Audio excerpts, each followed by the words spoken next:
Hello everyone, welcome to Magnet Brains. Myself Pratik Karn और स्वागत करता हूं आपका अपने यूट्यूब चैनल मैग्नेट ब्रेन्स पर, जहां पर आपको मिलता है क्वालिटी एजुकेशन, वो भी फ्री ऑफ कॉस्ट। तो हम क्या लेके चल रहे थे, हमारे पास चल रहा था ray optics and optical instrument class 12th का वन शॉर्ट रिवीजन का पार्ट 1 और पार्ट 2 हमारा कंप्लीट हो चुका है और अब हम आ गए हैं पार्ट 3 के ऊपर। ठीक है, तो बिना टाइम लगाए जल्दी से जल्दी स्टार्ट करते हैं पार्ट 3। तो आपको ध्यान होगा जब पार्ट 2 के हम एंडिंग पे थे तो वहां पे हम लोगों ने टोटल इंटरनल रिफ्लेक्शन नाम की चीज पूरी देख ली थी। ठीक है, अब वहां पे आपको नई चीजें क्या समझ में आ रही थी कि भाई साहब जब लाइट रेज ट्रेवल करती है from denser medium to rare medium, तो जरूरी नहीं है कि लाइट रेज हमेशा बाहर निकल ही जाए। ठीक है, कुछ एंगल का भी वहां पे खेल होता है। ठीक है, and that was very important angle called as the critical angle. ठीक है, क्रिटिकल एंगल दरअसल वो एंगल होता है जिस एंगल ऑफ इंसिडेंस के करेस्पॉन्डिंग जो एंगल ऑफ रिफ्रैक्शन बन जाता है वो बन जाता है 90 डिग्री। क्या बोलते हो, याद है क्या? पक्का? डन। चलो ओके, अब एक काम कर रहा हूं, मैं उसका हल्का सा आपको शॉर्ट रिवीजन एक बार यहां पे दिखा देता हूं कि एग्जैक्टली वहां पे हमने कौन सा फॉर्मूला चेक करा था। ठीक है, फॉर्मूले पे टिकना बहुत ज्यादा जरूरी है। ठीक है, अब वहां पे जो फॉर्मूला आया था, गौर करते हुए चलना, टोटल इंटरनल रिफ्लेक्शन में जो एंगल सबसे ज्यादा मैटर ऑफ कंसर्न था दैट वाज क्रिटिकल एंगल, और क्रिटिकल एंगल को C से रिप्रेजेंट किया गया था। और यहां पे जो फॉर्मूला आया था ना, वो फॉर्मूला आया था mu is equal to 1/sin C। इस वाले फॉर्मूले को दिमाग में अटका लो, छाप लो। तो म्यू इज इक्वल टू क्या होता है? 1/sin C। अब यहाँ पे जो म्यू होता है इसको हम कहते हैं ऑब्वियसली रिफ्रैक्टिव इंडेक्स। इसकी हम बातचीत कर चुके थे और डेरिवेशन करने के दौरान मैंने आपको एक बात सिखाई थी कि यहाँ पे जो म्यू लिखा हुआ है ना, उसे कई बार, उसे कई दफा μ2/μ1 भी रिप्रेजेंट किया जाएगा। ठीक है, अब दिमाग में एक और बात अटका लो, अगर μ2 लिखा हुआ है इसका मतलब ये रिफ्रैक्टिव इंडेक्स है ऑफ डेंसर मीडियम, और अगर कहीं μ1 लिखा हुआ है इसका मतलब ये रिफ्रैक्टिव इंडेक्स है फॉर रेयर मीडियम। ठीक है, जैसे जैसे मीडियम डेंसर होगा तो वैसे वैसे लाइट की वेलोसिटी वहां पे कम हो जाएगी, और अगर मीडियम रेयर है तो वहां पे वेलोसिटी लाइट की बहुत शानदार होगी। ठीक है, टॉप स्पीड जो होती है लाइट की वो कहां देखने को मिलती है आपको? वैक्यूम में। ठीक है, और वैक्यूम में कितनी होती है speed? 3 × 10⁸ metre per second. It's as simple as that. ठीक है, तो उसको दिमाग में छाप लो एकदम तरीके से। ठीक है, चले, ये वाला फॉर्मूला था, कॉपी किताब लेके बैठा करो और नोट कर लिया करो। चले आगे बढ़े आगे बढ़े आगे बढ़े। अब टोटल इंटरनल रिफ्लेक्शन के अंदर होता क्या है, जैसे मान लीजिए कोई लाइट रेज अगर डेंसर मीडियम से आ रही है, ठीक है, और अगर उसके साथ टोटल इंटरनल रिफ्लेक्शन हो गया तो वो लाइट रेज डेंसर मीडियम के अंदर ही वापस से आ जाएंगी। ठीक है, तो लाइट रेज अंदर ही अंदर घूमते रहेंगी। अब इसका सबसे क्लासिक एग्जांपल यहां बना हुआ है आपके सामने। ठीक है, आप जरा देखिए, इस लाइट रे पे बड़ा फोकस करेगा। ठीक है, बहुत शानदार डायग्राम है और ये बहुत ज्यादा फेमस है। ठीक है, अगर आपको कहीं पर भी एग्जांपल कोट करना है ना टोटल इंटरनल रिफ्लेक्शन का, अगर आपने ऑप्टिकल फाइबर केबल दे दिया तो जो कॉपी चेक करेगा वो समझ जाता है कि भाई ये पढ़ा लिखा बच्चा है। ठीक है, अब यहां पे क्या होता है, देखिए यहां पे क्या है, ऑप्टिकल फाइबर केबल है ये। जब यहां से कोई लाइट रेज जा रही है ना, जब यहां से कोई लाइट रेज जा रही है ना, तो वो क्रिटिकल एंगल से ज्यादा के एंगल पर स्ट्राइक कर रही है, जिसके कारण जब लाइट रे ऐसे गई तो वापस अंदर ही अंदर आ जाएगी, बाहर नहीं जाएगी। ठीक है, तो इसे कहा जाता है, एक बहुत ही अच्छा एग्जांपल है फॉर टोटल इंटरनल रिफ्लेक्शन। ठीक है, अब मैं आपको एक बार जरा TIR मतलब टोटल इंटरनल रिफ्लेक्शन में जो क्रिटिकल एंगल आता है उसका डायग्राम वाइज क्या उसका सिनेरियो था वो एक बार आपको दिखा देता हूं, तो कहानी आपके लिए ज्यादा क्लियर हो जाती है। ठीक है, जैसे मान लो पेन लेंगे थोड़ा सा मोटा। ओके, जैसे मान लीजिए कि यहां पे हमारे पास कोई तो भी डेंसर मीडियम है। ठीक है, हमारे पास यहां पे कोई तो भी डेंसर मीडियम है। अब जरूरी नहीं कि वाटर ही हो, ये कुछ भी हो सकता है। ठीक है, अब क्या करा हम लोगों ने कि यहां पे हमारे पास एक ऑब्जेक्ट की प्लेसमेंट कर दी। ठीक है, यहां पर हमने प्लेसमेंट कर दी है एक ऑब्जेक्ट की। ठीक है, अब क्या हो रहा है कि इस ऑब्जेक्ट से ना लाइट रेज निकल रही हैं। ठीक है, तो जब इस ऑब्जेक्ट से लाइट रेज निकली तो पहली लाइट रे निकल गई ऐसे सीधे। ठीक है, अब ऑब्जेक्ट जो होता है वो वैसे भी सोर्स ऑफ लाइट कहलाता है। क्या कहलाता है? Source of light. तो अगर ऑब्जेक्ट एक सोर्स ऑफ लाइट है तो वो लाइट रेज तो प्रोड्यूस करेगा। अब यहां पे हम बनाते हैं नॉर्मल, और जब भी लाइट रेज ट्रैवल करती हैं फ्रॉम डेंसर टू रेयर तो वो बेंड हो जाती हैं अवे फ्रॉम द नॉर्मल। ठीक है, तो ये बेंड हो जाएगी कुछ इस तरह। आया समझ? उसके बाद एक और लाइट रेज आएगी, यहां पे जाकर के स्ट्राइक करेगी। तो मैंने सिखाया था कि ये पूरा फिनोमेना ऐसा होता है ना, ये पूरा फिनोमेना ऐसा होता है कि लाइट रेज जो है ना वो धीरे धीरे क्या होता है, इंटरफेस की तरफ बेंड होती है। तो मैं सीधे आपको एक वही लाइट रे दिखाया था कि जब लाइट रे ऐसे जाकर के स्ट्राइक करेगी ना यहाँ पे, तो यहाँ पे क्या बनेगा? पहली बात तो नॉर्मल। क्या बनेगा? नॉर्मल बनेगा। ठीक है, और फिर एक बहुत खास बात यहां पे होने वाली है, यहाँ पे जो लाइट रेज है ना वो बाहर नहीं निकलती हैं, ठीक है, वो ऐसे इंटरफेस पे ही क्या है ग्रेस करना शुरू कर देती हैं, ठीक है। तो ये जो एंगल बना था ना, this angle of incidence is called as the critical angle, जिसके करस्पॉन्डिंग जो एंगल ऑफ रिफ्रैक्शन आ रहा है वो कितना आ रहा है, 90 डिग्री आ रहा है। It's as simple as that, ठीक है। अब अंदर कैसा हो गया है, डेंसर मीडियम हो गया है तो μ2, और बाहर कैसा हो गया है, रेयर मीडियम हो गया है तो μ1 यूज कर लेंगे, दैट्स इट, ठीक है। उसके बाद जो फॉर्मूला आता है यहाँ पे वो ऐसा आता है, कहां से आ रही हो, इक्वल टू कहां को जा रही हो, तो कहां से आ रही हो, डेंसर मीडियम से आ रही हो, किसको बोल रहे हैं, लाइट रेज को बोल रहे हैं, ठीक है। तो कहां से आ रही है लाइट रेज, डेंसर मीडियम से आ रही है तो μ2। उसके बाद डेंसर मीडियम में कितना एंगल बन रहा है, क्रिटिकल एंगल sin c, तो यहाँ पे आ जाएगा sin c is equal to कहां को जा रही हो, तो रेयर में जा रही हो तो μ1, और वहां पे कितना एंगल बन जाएगा 90, तो कितना हो जाएगा sin 90। क्या आपको इतनी बात समझ में आ गई है, पक्का, डन। अब यहाँ पे क्या हो जाएगा, μ2 sin c is equal to μ1, क्या आपको इतनी पूरी बात क्लियर थी। और उसके बाद यहां से आ गया था μ2 by μ1 is equal to 1 upon sine C, और इसी को तो हमने कहा था क्रिटिकल एंगल। ये डायग्राम और ये इक्वेशन जो आ रही है ये बहुत ज्यादा इंपॉर्टेंट है, ठीक है, पक्का, डन, ओके, क्लियर करते हैं इसको फिर। तो यहाँ पे जो फंडा हो रहा था वही फंडा आपको यहाँ पे देखने को मिल रहा है कि लाइट रेज जो है ना वो क्रिटिकल एंगल से ज्यादा के एंगल पे स्ट्राइक करती हैं, तब जाकर के लाइट रेज वापस पूरे मीडियम के अंदर ही अंदर आ जाती हैं, ठीक है। इसे कहा जाता है टोटल इंटरनल रिफ्लेक्शन, और इसके लिए दो कंडीशंस होते हैं बहुत ज्यादा। पहला जो एंगल ऑफ इंसिडेंस है, टोटल इंटरनल रिफ्लेक्शन के लिए जो दो कंडीशंस होते हैं उसमें पहला क्या होता है, जो एंगल ऑफ इंसिडेंस है that should be more than the critical angle, पहली बात तो ये, ठीक है, तुरंत से पहले नोट कर लो। और दूसरी बात क्या होती है, दूसरी बात ये होती है कि light rays should be travelling from denser medium to rare medium. Light rays travel कहां से करनी चाहिए, डेंसर मीडियम से ट्रैवल करनी चाहिए रेयर मीडियम की तरफ, पक्का, डन, क्लियर, ओके। तो यहां पे ये वाला फंडा पूरा फॉलो हो रहा है, ठीक है। अब जरा गौर करना, एप्लीकेशंस जो लिख के रखे हैं टीआईआर के वो क्या क्या है, देखिए, the brilliance of diamond is due to total internal reflection, ठीक है।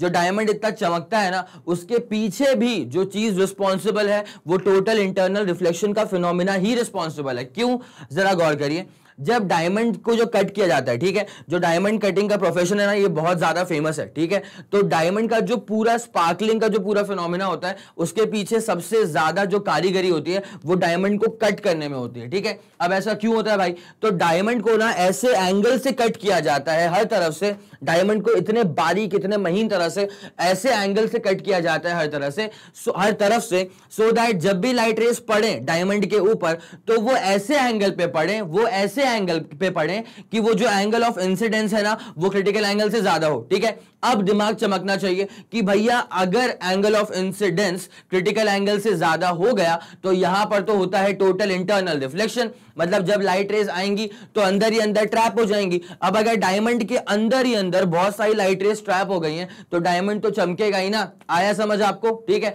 तो यहां पे वही चीज लिख के रखी हुई है, जरा गौर करिए क्या लिखा हुआ है, the refractive index for diamond is 2.42, ठीक है, उसका रिफ्रैक्टिव इंडेक्स है। So that critical angle for diamond air interface is calculated, calculate कर लेंगे कौन से वाले फॉर्मूले से, mu is equal to, calculate कर लेंगे हम mu is equal to 1 upon sine of critical angle वाले फॉर्मूले से, ठीक है, साइन सी लिखा है, ठीक है। तो जब यहां से हमको पता है कि डायमंड का जो इंडेक्स है वो 2.42 है तो जो उसका क्रिटिकल एंगल है वो कितना आ गया, 24.4 डिग्री आ गया। The diamond is cut suitably, आ गई वही वाली बात कि डायमंड को ऐसा सुटेबली कट किया जाता है, इतने कारीगरी से कट किया जाता है, so that light entering the diamond from any face, कहीं से भी लाइट रेज आ जाए, डायमंड के किसी भी फेस पे लाइट रेज पड़ जाए, so that the light entering the diamond from any face falls at an angle greater than 24.4 degree which is the critical angle, ठीक है। मतलब डायमंड पे जहां से भी लाइट रेज आ रही है ना उसका जो एंगल ऑफ इंसिडेंस है वो क्रिटिकल एंगल से ज्यादा ही है। तो अब जब ऐसा होगा hence the diamond sparkles, light rays अंदर ट्रैप हो गई है तो लाइट रेज जब ट्रैप हो जाएंगी तो वो डायमंड बहुत ज्यादा स्पार्कल करेगा, ठीक है। ये वाली कहानी होती है, ये वाली कहानी होती है बिहाइंड स्पार्कलिंग ऑफ डायमंड या ब्रिलियंस ऑफ डायमंड, ठीक है। ये क्लास 10th का भी बहुत इंपॉर्टेंट टॉपिक रह चुका है, ठीक है, ओके। उसके बाद दूसरा है mirage is an optical illusion which occurs usually in deserts on hot summer days, the object such as tree appears to be inverted, ठीक है।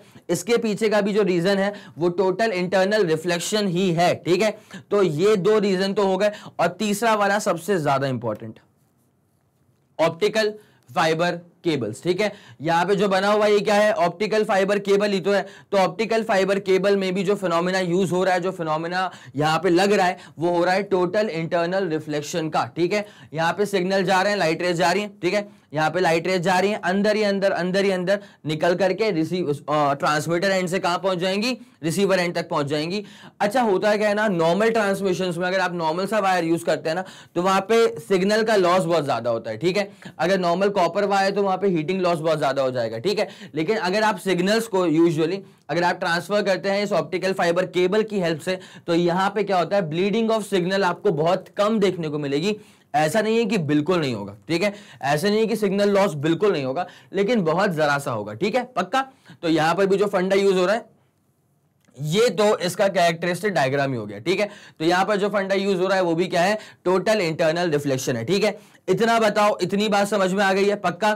तो इसको अच्छे से नोट करके रखना, ठीक है। चले आगे बढ़ेंगे। This was about total internal reflection, ठीक है। अब लेकिन एक बात सुनते हुए चलेगा, यहां पे अब हमको आना है refraction from denser to rare या फिर रेयर टू डेंसर, है ना। ये कॉन्वेक्स पर भी करेंगे, ये कॉनकेव पर भी करेंगे। तो पहले मैं आपको एक बार क्या करता हूं, सारे के सारे जो लेंसेज होते हैं ना, एक बार उसका आपको एक बार रिवीजन दे देता हूं, ठीक है। तो आपको क्या होगा कि आप फेमिलियर हो जाएंगे लेंसेज के साथ, और एक बार आपको लेंसेज पल्ले पड़ गए तो उसके बाद ये सारी कहानियां जो है ना वो बहुत ज्यादा ईजी लगने वाली है आपको, ठीक है। चलें आगे बढ़े। अब आते हैं, पहले लेंसेज को जरा देख लेते हैं। लेंसेज को जरा एक बार हम आराम से डिटेल में देख लेते हैं, तो आपके लिए कहना, आपके लिए कहानी जो है आसान रहेगी, ठीक है। तो सबसे पहली बात तो हम जो लेंसेज पढ़ रहे हैं स्फेरिकल लेंसेज, ठीक है।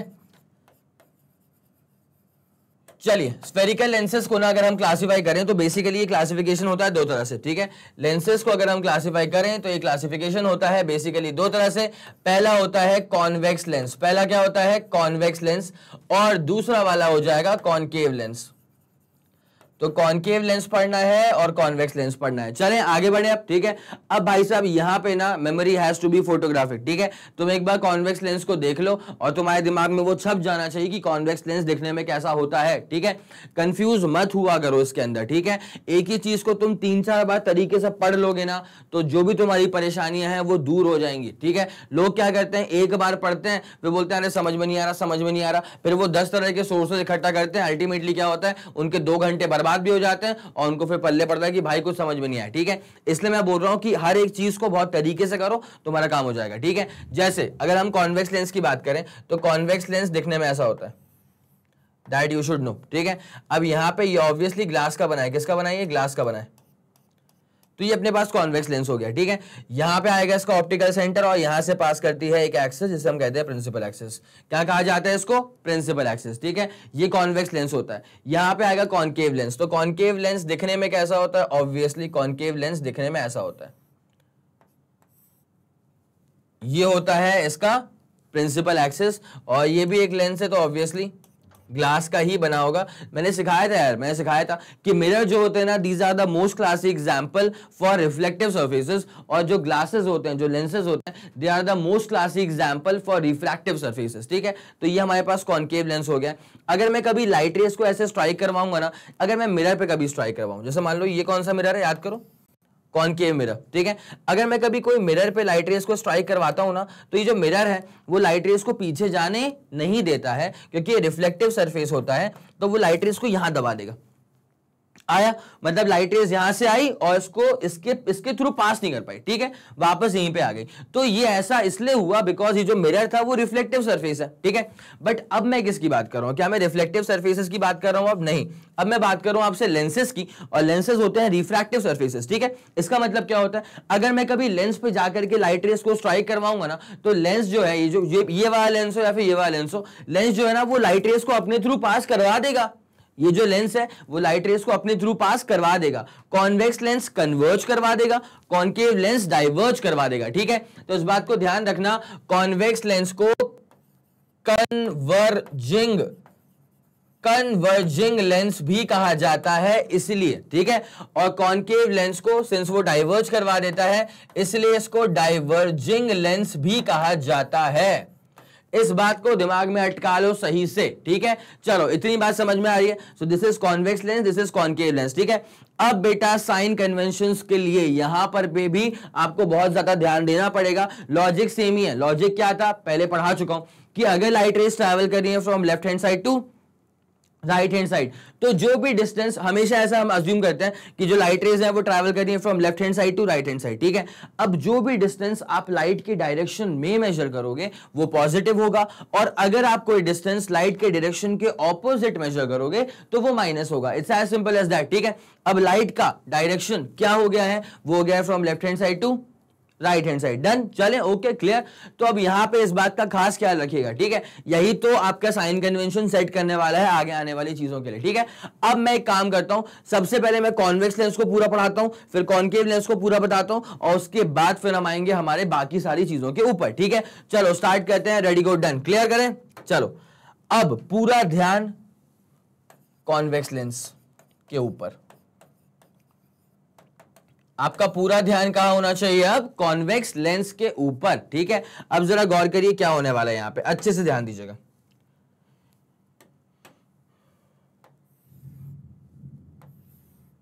ये रहा हमारे पास कॉन्वेक्स लेंस, ठीक है। और फिर यहां से इसकी पास करने वाली है प्रिंसिपल एक्सिस। क्या पास कर रही है, प्रिंसिपल एक्सिस, ठीक है।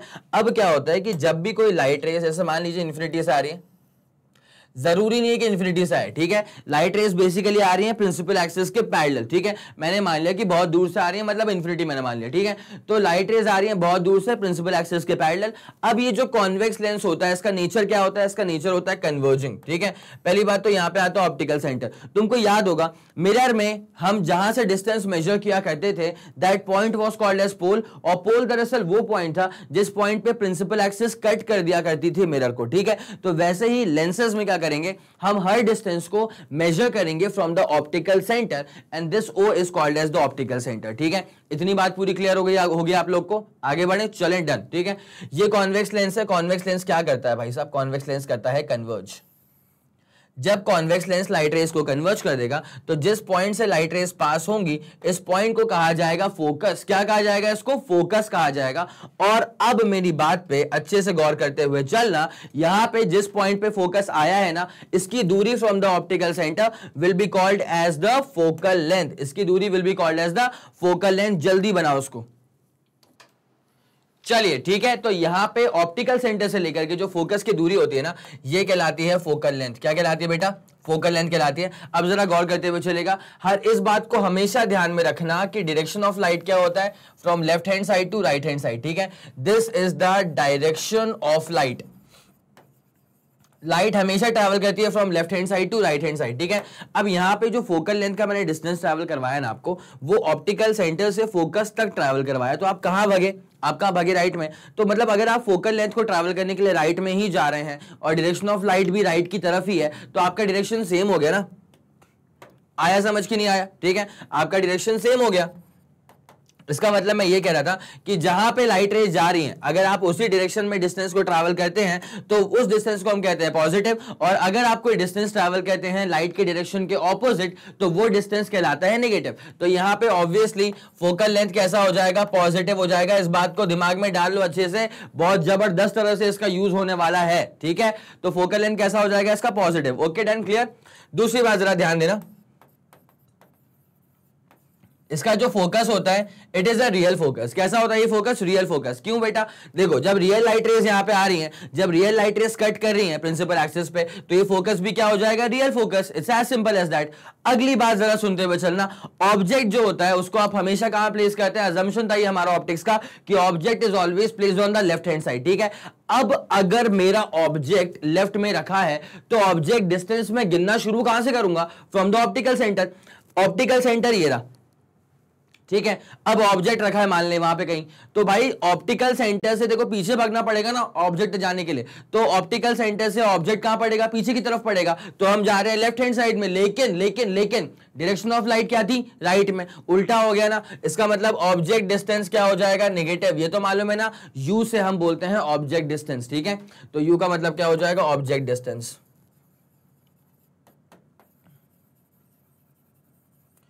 पक्की बात है। और यू कैसा हो जाएगा, निगेटिव, है ना। अब मेरी बात पे जरा अच्छे से गौर करना प्लीज, ठीक है।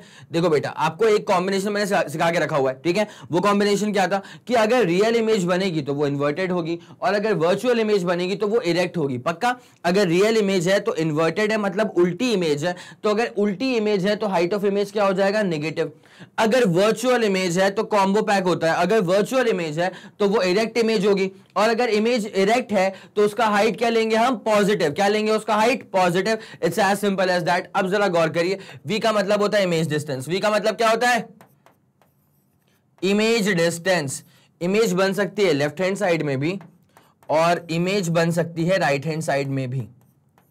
आ रहा है आपको समझ, ठीक है। अब जरा गौर करिएगा, अगर इमेज लेफ्ट में बन रही है ना, लेफ्ट में रियल लाइट रेज नहीं है। अब आप एक बात मुझसे बोल सकते हैं, सर ये रियल लाइट रेज नहीं आ रही है क्या, आ रही हैं, ठीक है। रियल लाइट रेज आ रही हैं, बट आप लाइट रेज को चेक करा करिए रिफ्लेक्शन या रिफ्रैक्शन होने के बाद, ठीक है। अब जरा गौर करो, यहां तक लाइट रेज आ गई, लेंस में घुसने के बाद क्या हो रहा है, रिफ्रैक्शन हो रहा है।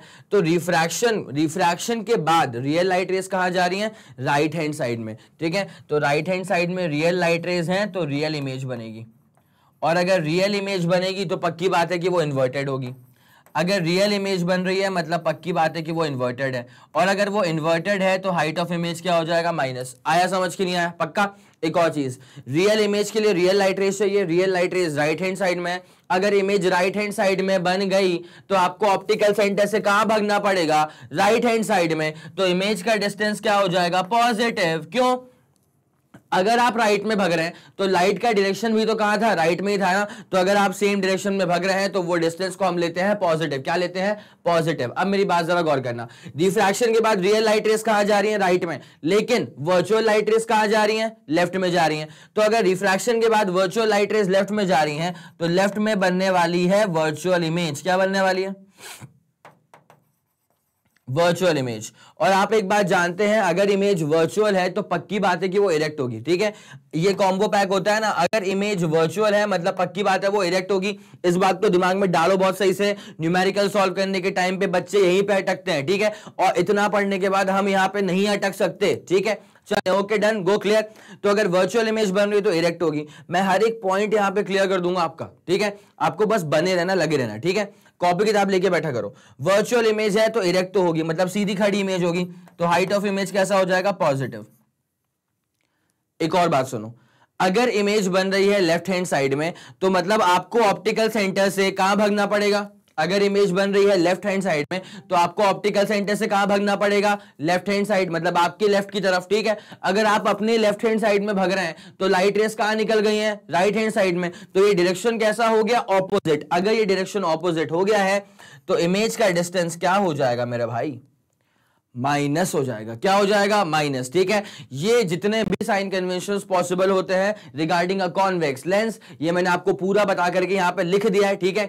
आराम से कॉपी किताब लेके बैठे होगे, इसका स्क्रीनशॉट ले लो या तो नोट ही कर लो, समय कम अगर है तो स्क्रीनशॉट ले लो, ठीक है। जल्दी कर लीजिए। ओके, 3 2 1 रेडी गो, डन, ठीक है। चले, this was about convex lens, ठीक है। अब आपको लेकर के चलते हैं एक नई कहानी की तरफ, जिसे हम कहते हैं कॉनकेव लेंस। क्या कहते हैं उसको हम, कॉनकेव लेंस, ठीक है। चलिए चलिए चलिए जल्दी आइए। जितना समझ में कॉन्वेक्स लेंस आया था उससे ज्यादा समझ में तुमको कॉनकेव लेंस आ जाएगा, ठीक है। क्योंकि ये तुम पहली बार नहीं कर रहे हो, दूसरी बार कर रहे हो। पहले कॉन्वेक्स लेंस देख लिया, आप कॉनकेव लेंस देख रहे हैं, ठीक है। कॉनकेव लेंस देख रहे हैं, रिपीट हो रहा है। तो कॉनकेव लेंस में क्या होता है, कॉनकेव लेंस जो होता है इसका नेचर कैसा होता है, डाइवर्जिंग। कॉनकेव का नेचर कैसा होता है, डाइवर्जिंग। तो कुछ इस तरह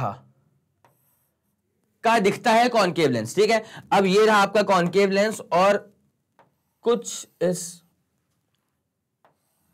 तरह से पास करती है इसकी प्रिंसिपल एक्सिस, ठीक है। अब यहां पे आप हर डिस्टेंस मेजर करेंगे from the optical centre, so this is going to be your optical centre, ठीक है। अब जब भी यहां पे लाइट रेज आती है, जैसे मान लीजिए लाइट रेज आ रही है प्रिंसिपल एक्सिस के पैरेलल, लाइट रेज कैसे आ रही है, कैसे आ रही है, प्रिंसिपल एक्सिस के पैरेलल आ रही है। जरूरी नहीं है कि इंफिनिटी से आए, ऑब्जेक्ट कहीं बीच में भी हो सकता है, बट मैंने क्या मान लिया कि आ रही है इंफिनिटी से, ये मैंने मान लिया, ठीक है। प्रिंसिपल एक्सिस के पैरेलल आना चाहिए, ये बहुत इंपॉर्टेंट है। कॉनकेव लेंस होता है डाइवर्जिंग नेचर का, ये लाइट रेस को ऐसे कर देगा डाइवर्ज, ठीक है। तो रिफ्रैक्शन के बाद सारी की सारी रियल लाइट रेस कहां पर है, राइट हैंड साइड में, और रिफ्रैक्शन के बाद अगर मैं पीछे की तरफ बात करूंगा तो वो रियल लाइट रेज कतई नहीं हो सकती, मतलब किसी भी लेंस के लेफ्ट हैंड साइड में रियल लाइट रेज रिफ्रैक्शन के बाद तो नहीं मिलने वाली हैं। रिफ्रैक्शन के बाद अगर आप पीछे देखेंगे तो they will be the virtual light rays, ठीक है। It's as simple as that. यहां पे जरा गौर करना, अगर मैं इसको ऐसे पीछे एक्स्ट्रापोलेट कर दूंगा तो जिस पॉइंट से ये कट रहा है इसको हम कहेंगे फोकस। ऑब्वियसली ये रियल फोकस नहीं है, ये वर्चुअल फोकस है। क्या है ये, क्या है ये, क्या है ये है वर्चुअल फोकस, ठीक है।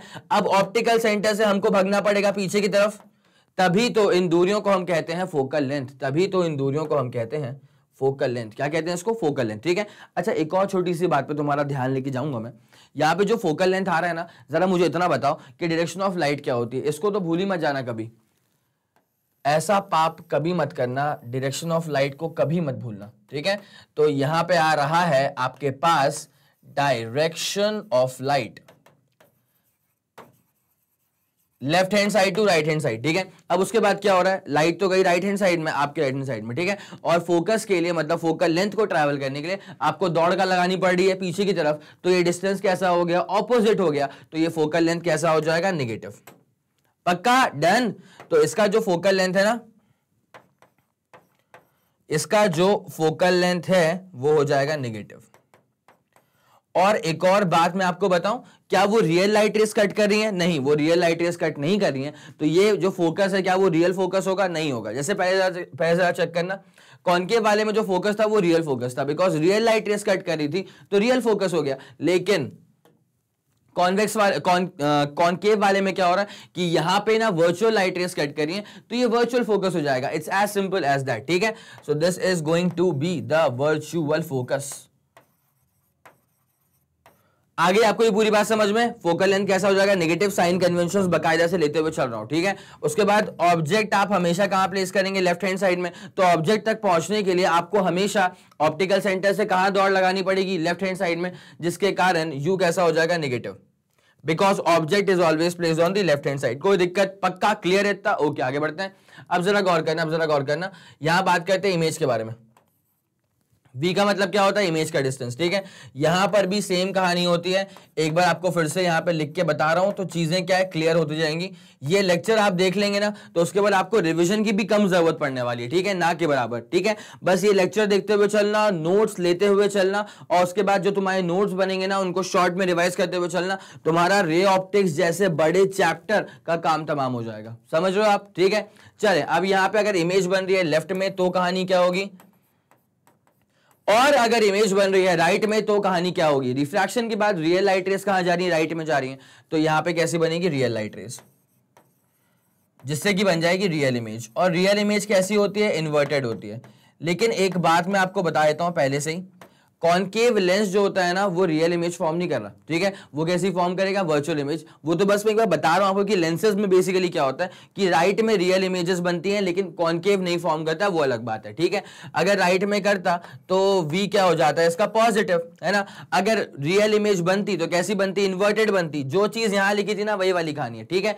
अगर रियल इमेज बनेगी तो राइट में बनेगी, वी बन गया पॉजिटिव, और इन्वर्टेड, रियल है तो इन्वर्टेड तो होगी, तो हाइट कैसा आएगा, हाइट कैसा आएगा, नेगेटिव में आएगा, ठीक है। तो एच आई कैसा हो जाएगा, नेगेटिव। उसके बाद अगर इमेज बन रही है लेफ्ट हैंड साइड में तो लेफ्ट हैंड साइड में बनती है वर्चुअल इमेज, और अगर वर्चुअल इमेज है तो इरेक्ट इमेज होगी। वर्चुअल इमेज अगर है तो वो इरेक्ट होगी, वो लाजमी सी बात है, ठीक है। इतना आ गया समझ। अगर वर्चुअल इमेज बन रही है तो वी कैसा हो जाएगा, वी कैसा हो जाएगा, नेगेटिव हो जाएगा। और दूसरी बात, वर्चुअल इमेज कैसी होती है, इरेक्ट होती है, ठीक है। मतलब हाइट ऑफ इमेज कैसा हो जाएगा, पॉजिटिव हो जाएगा, ठीक है। तो देयरफॉर एच आई मतलब height of image is positive. It's as simple as that, ठीक है। एफ की बात कर ली, यू की बात कर ली, वी की बात कर ली, एच आई की बात कर ली, एच ओ की बात कर ली, ठीक है। एच ओ का मतलब height of object. H O देखो यार, एच ओ का मतलब क्या होगा, हाइट ऑफ ऑब्जेक्ट, ठीक है। ऑब्जेक्ट के बारे में एक बेसिक सा अजम्पशन होता है कि ऑब्जेक्ट को आप हमेशा प्रिंसिपल एक्सिस के ऊपर रखते हैं, ठीक है। Object is to be placed always erect, ठीक है, perpendicularly upwards from the principal axis, ठीक है। तो अगर मैं ये कॉन्वेक्स लेंस की बात करूंगा तो यहां पर भी height of object is positive, और अगर मैं यहां पे कॉनकेव लेंस की बात करूंगा तो यहां पर भी height of object is positive, ठीक है। तो इन बातों को भी जरा नोट कर लीजिएगा, कॉपी किताब लेके आप बैठे होंगे, ठीक है। तो इसको जरा नोट कर लो। Okay, 3 2 1 ready go. डन, ठीक है, हो चुका होगा। ये आपको मैंने पूरा का पूरा साइन कन्वेंशन बता दिया, कॉनकेव के बारे में भी, कॉन्वेक्स के बारे में भी, ठीक है। अब यहां पे हमको जो पढ़ना है ना, वो दरअसल एक लेंस का पहले एंट्री वाला पार्ट पढ़ना है, फिर एग्जिट वाला पार्ट पढ़ना है, ठीक है। अब भाई साहब ये क्या होता है, ये नई चीज क्या बता रहे हैं सर आप? अब जरा देखिए, मैं बोलता हूं ये कॉन्वेक्स लेंस है, मैं क्या बोल रहा हूं, ये कॉन्वेक्स लेंस है। तुम बोलोगे सर अभी आपने थोड़ी देर पहले बोला था कि कॉन्वेक्स लेंस तो ऐसा होता है, अब आप कह रहे हैं कॉन्वेक्स लेंस ऐसा होता है। देखिए क्या ये थिक कॉन्वेक्स लेंस है, हमने जो पढ़ा था ये था बहुत ही थिन कॉन्वेक्स लेंस, और ये है थिक कॉन्वेक्स लेंस, ठीक है। तो सर अगर मैं इस कॉन्वेक्स लेंस को मोटा करना चाहूंगा तो क्या करना पड़ेगा, अंदर बहुत सारा माल भरना पड़ेगा, अंदर बहुत सारा ग्लास का मटेरियल डालना पड़ेगा, तब जाकर के वो ऐसे मोटा हो जाएगा, ठीक है। तो अब यहां पे अगर मैं एक थिक कॉन्वेक्स लेंस की बात करूं, समथिंग लाइक दिस, ये इसका एंट्री सेक्शन हो गया। उसके बाद जब ये मोटा लेंस है तो फिर ये ऐसे लंबे में जाएगा, आया कि नहीं आया समझ, पक्का। और उसके बाद फिर ऐसे आकर के ये क्लोज हो जाएगा, ठीक है। ये भी एक कॉन्वेक्स सरफेस ही है, लेकिन यहां पे ये थिक कॉन्वेक्स है, ठीक है। और इससे पहले हमने जो पढ़ा था वो था थिन कॉन्वेक्स, ठीक है। इतना आ गया समझ। अब जरा गौर करिए यहां पे ना, ये जो डायग्राम है, व्हाट डज दिस मीन, तो ये डायग्राम जो है वो लाइट रेस की सिर्फ तब बात कर रहा है जब लाइट रेस एंटर हो रही है, जब लाइट रेस एंटर हो रही है। अब जरा गौर करो, इस डायग्राम को जरा यहां से कंपेयर करो, ठीक है। जब लाइट रेस सिर्फ एंटर हो रही होंगी तो हमको सिर्फ ये वाला जो हिस्सा है बस वो दिखाई दे रहा होगा, मतलब ये वाला हिस्सा जो है बस वो दिखाई दे रहा होगा। क्या आपको इतनी बात समझ में आ गई?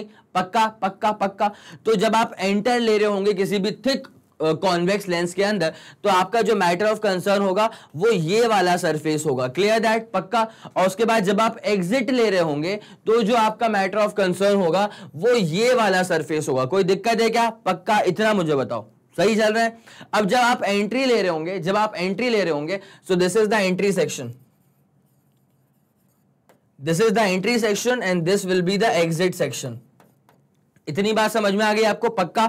अब जरा एक और चीज आप सुन लीजिएगा, जब लाइट रेस की एंट्री हो रही है ना, तो लाइट रेस एंटर हो रही है फ्रॉम रेयर टू डेंसर। क्या ये बात सही है? क्या ये बात बिल्कुल सत्य वचन है? बिल्कुल है। जब लाइट रेस एंटर हो रही है तो वो क्या हो रही है? From rare to denser.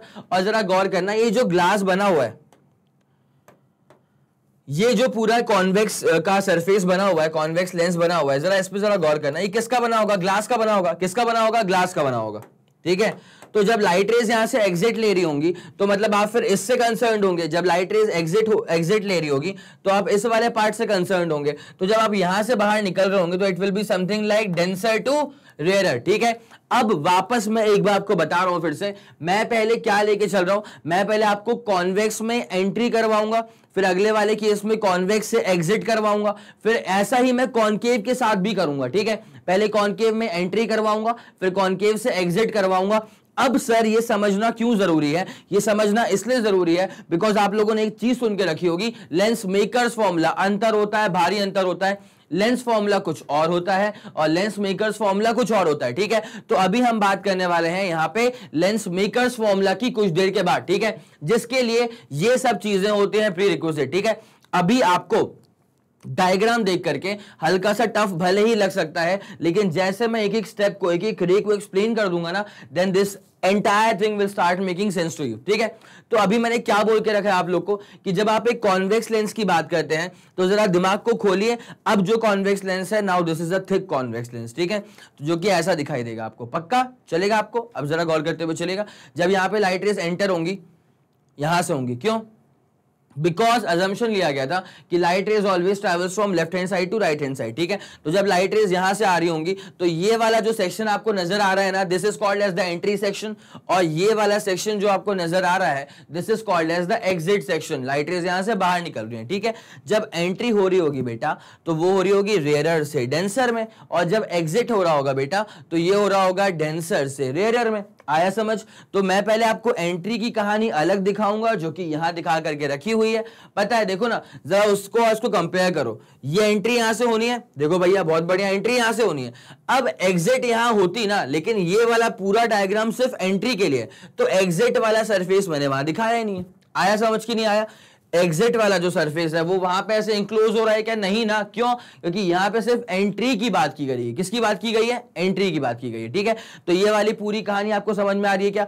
एक बार जरा एक काम करना है, ऐसे हैशटैग नोट डालना कॉपी के अंदर, और जरा ये बना लो। ठीक है, क्या बनाना है? एंट्री बनाना है, एग्जिट दिखाना है, रेयरर टू डेंसर और डेंसर टू रेयरर। ठीक है, ये वाली कहानी समझ में आ गई है? पक्का? ओके, डन, क्लियर, आगे बढ़े, चलो ठीक है।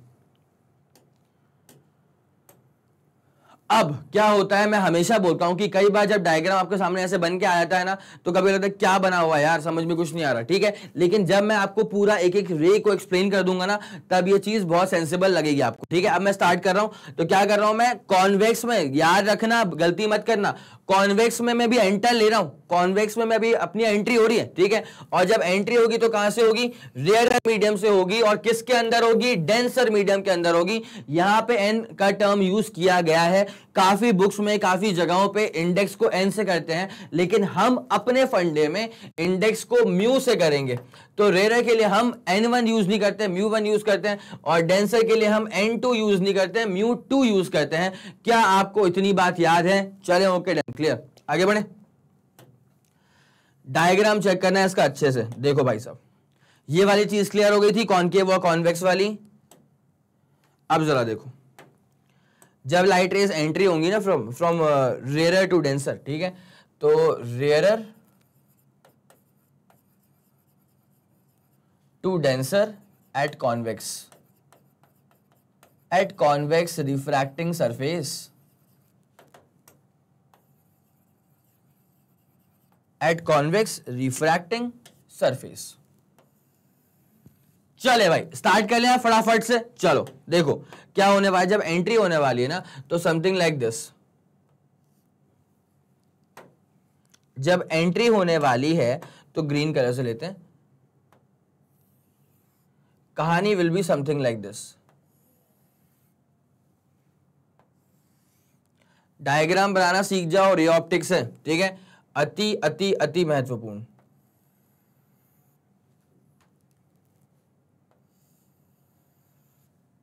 ठीक है, अब देखो ये अपने पास क्या बन गया है? त्रिशूल नहीं है ये, ठीक है, ये हमारे पास कॉन्वेक्स की एंट्री है, कॉन्वेक्स की एंट्री है। ठीक है, यहां से जरा इसको मैच करते हुए चलना। ठीक है, कॉन्वेक्स की एंट्री है। अब बाकी तो काम मैं करवाऊंगा। ठीक है, अब देखो यहाँ पे क्या होता है, सबसे पहली बात तो ये कि मान लो यहाँ पे कोई ऑब्जेक्ट है, मान ले ये तेरे पास एक ऑब्जेक्ट है। ठीक है, तो ऑब्जेक्ट से निकलती है लाइट रेज गई और यहाँ पे स्ट्राइक कर गई। ठीक है, जब लाइट रेज यहाँ पे स्ट्राइक करती है ना, पहली बात तो ये होगा कि आप यहाँ प्लॉट करेंगे नॉर्मल। क्या प्लॉट करेंगे? नॉर्मल। और नॉर्मल कहाँ से पॉइंट करता है? पास करता है सेंटर ऑफ कर्वेचर से। कहाँ से पास करेगा? सेंटर ऑफ कर्वेचर से। तो जब सेंटर ऑफ कर्वेचर से इसको पास करवाना है, तो ये कोई रियल लाइट रेज थोड़ी है, ये तो बस एक लाइट रे मैंने मतलब एक लाइन डाल दी मैंने। ठीक है, अजम्पशन नहीं है हमारा कि ये हमारा क्या है? नॉर्मल है। ठीक है, अब क्या होने वाला है जरा गौर करना, जब भी लाइट रेस ट्रैवल करती है फ्रॉम रेयर टू डेंसर, तो वो कहां बेंड हो जाएंगी? Towards the normal. ठीक है, तो ये हल्का सा झुक जाएगी, आगे नहीं जाएगी, ये झुक जाएगी towards the normal, and the ultimate image will be formed at this particular point. यहां पर इमेज फॉर्म हो जाएगी। क्या आपको ये वाली बात समझ में आ गई है? पक्का। अब यहाँ पे क्या होता है, 2-3 फंडे एकदम दिमाग में क्लियर रख लो। ठीक है, कौन से फंडे? ऑब्जेक्ट के पास का जो एंगल है इसको अल्फा कहा जाएगा, इमेज के पास का जो एंगल है इसको बीटा कहा जाएगा, और सेंटर ऑफ कर्वेचर के पास का जो एंगल है इसको गामा कहा जाएगा। क्या कहा जाएगा? गामा। ठीक है, ये वाली बात समझ में आ गई है? पक्का। अब जरा गौर करना, यहां देखो, अगर मैं यहां से एक परपेंडिकुलर ड्रॉप कर लूं, इसको नाम मैंने दिया P, इसको नाम मैंने दिया M। ठीक है, कायदे से क्या होगा? देखो यार, P से मैं डिस्टेंस मेजर करूं या M से मैं डिस्टेंस मेजर करूं, वो बात बराबर ही है। क्यों?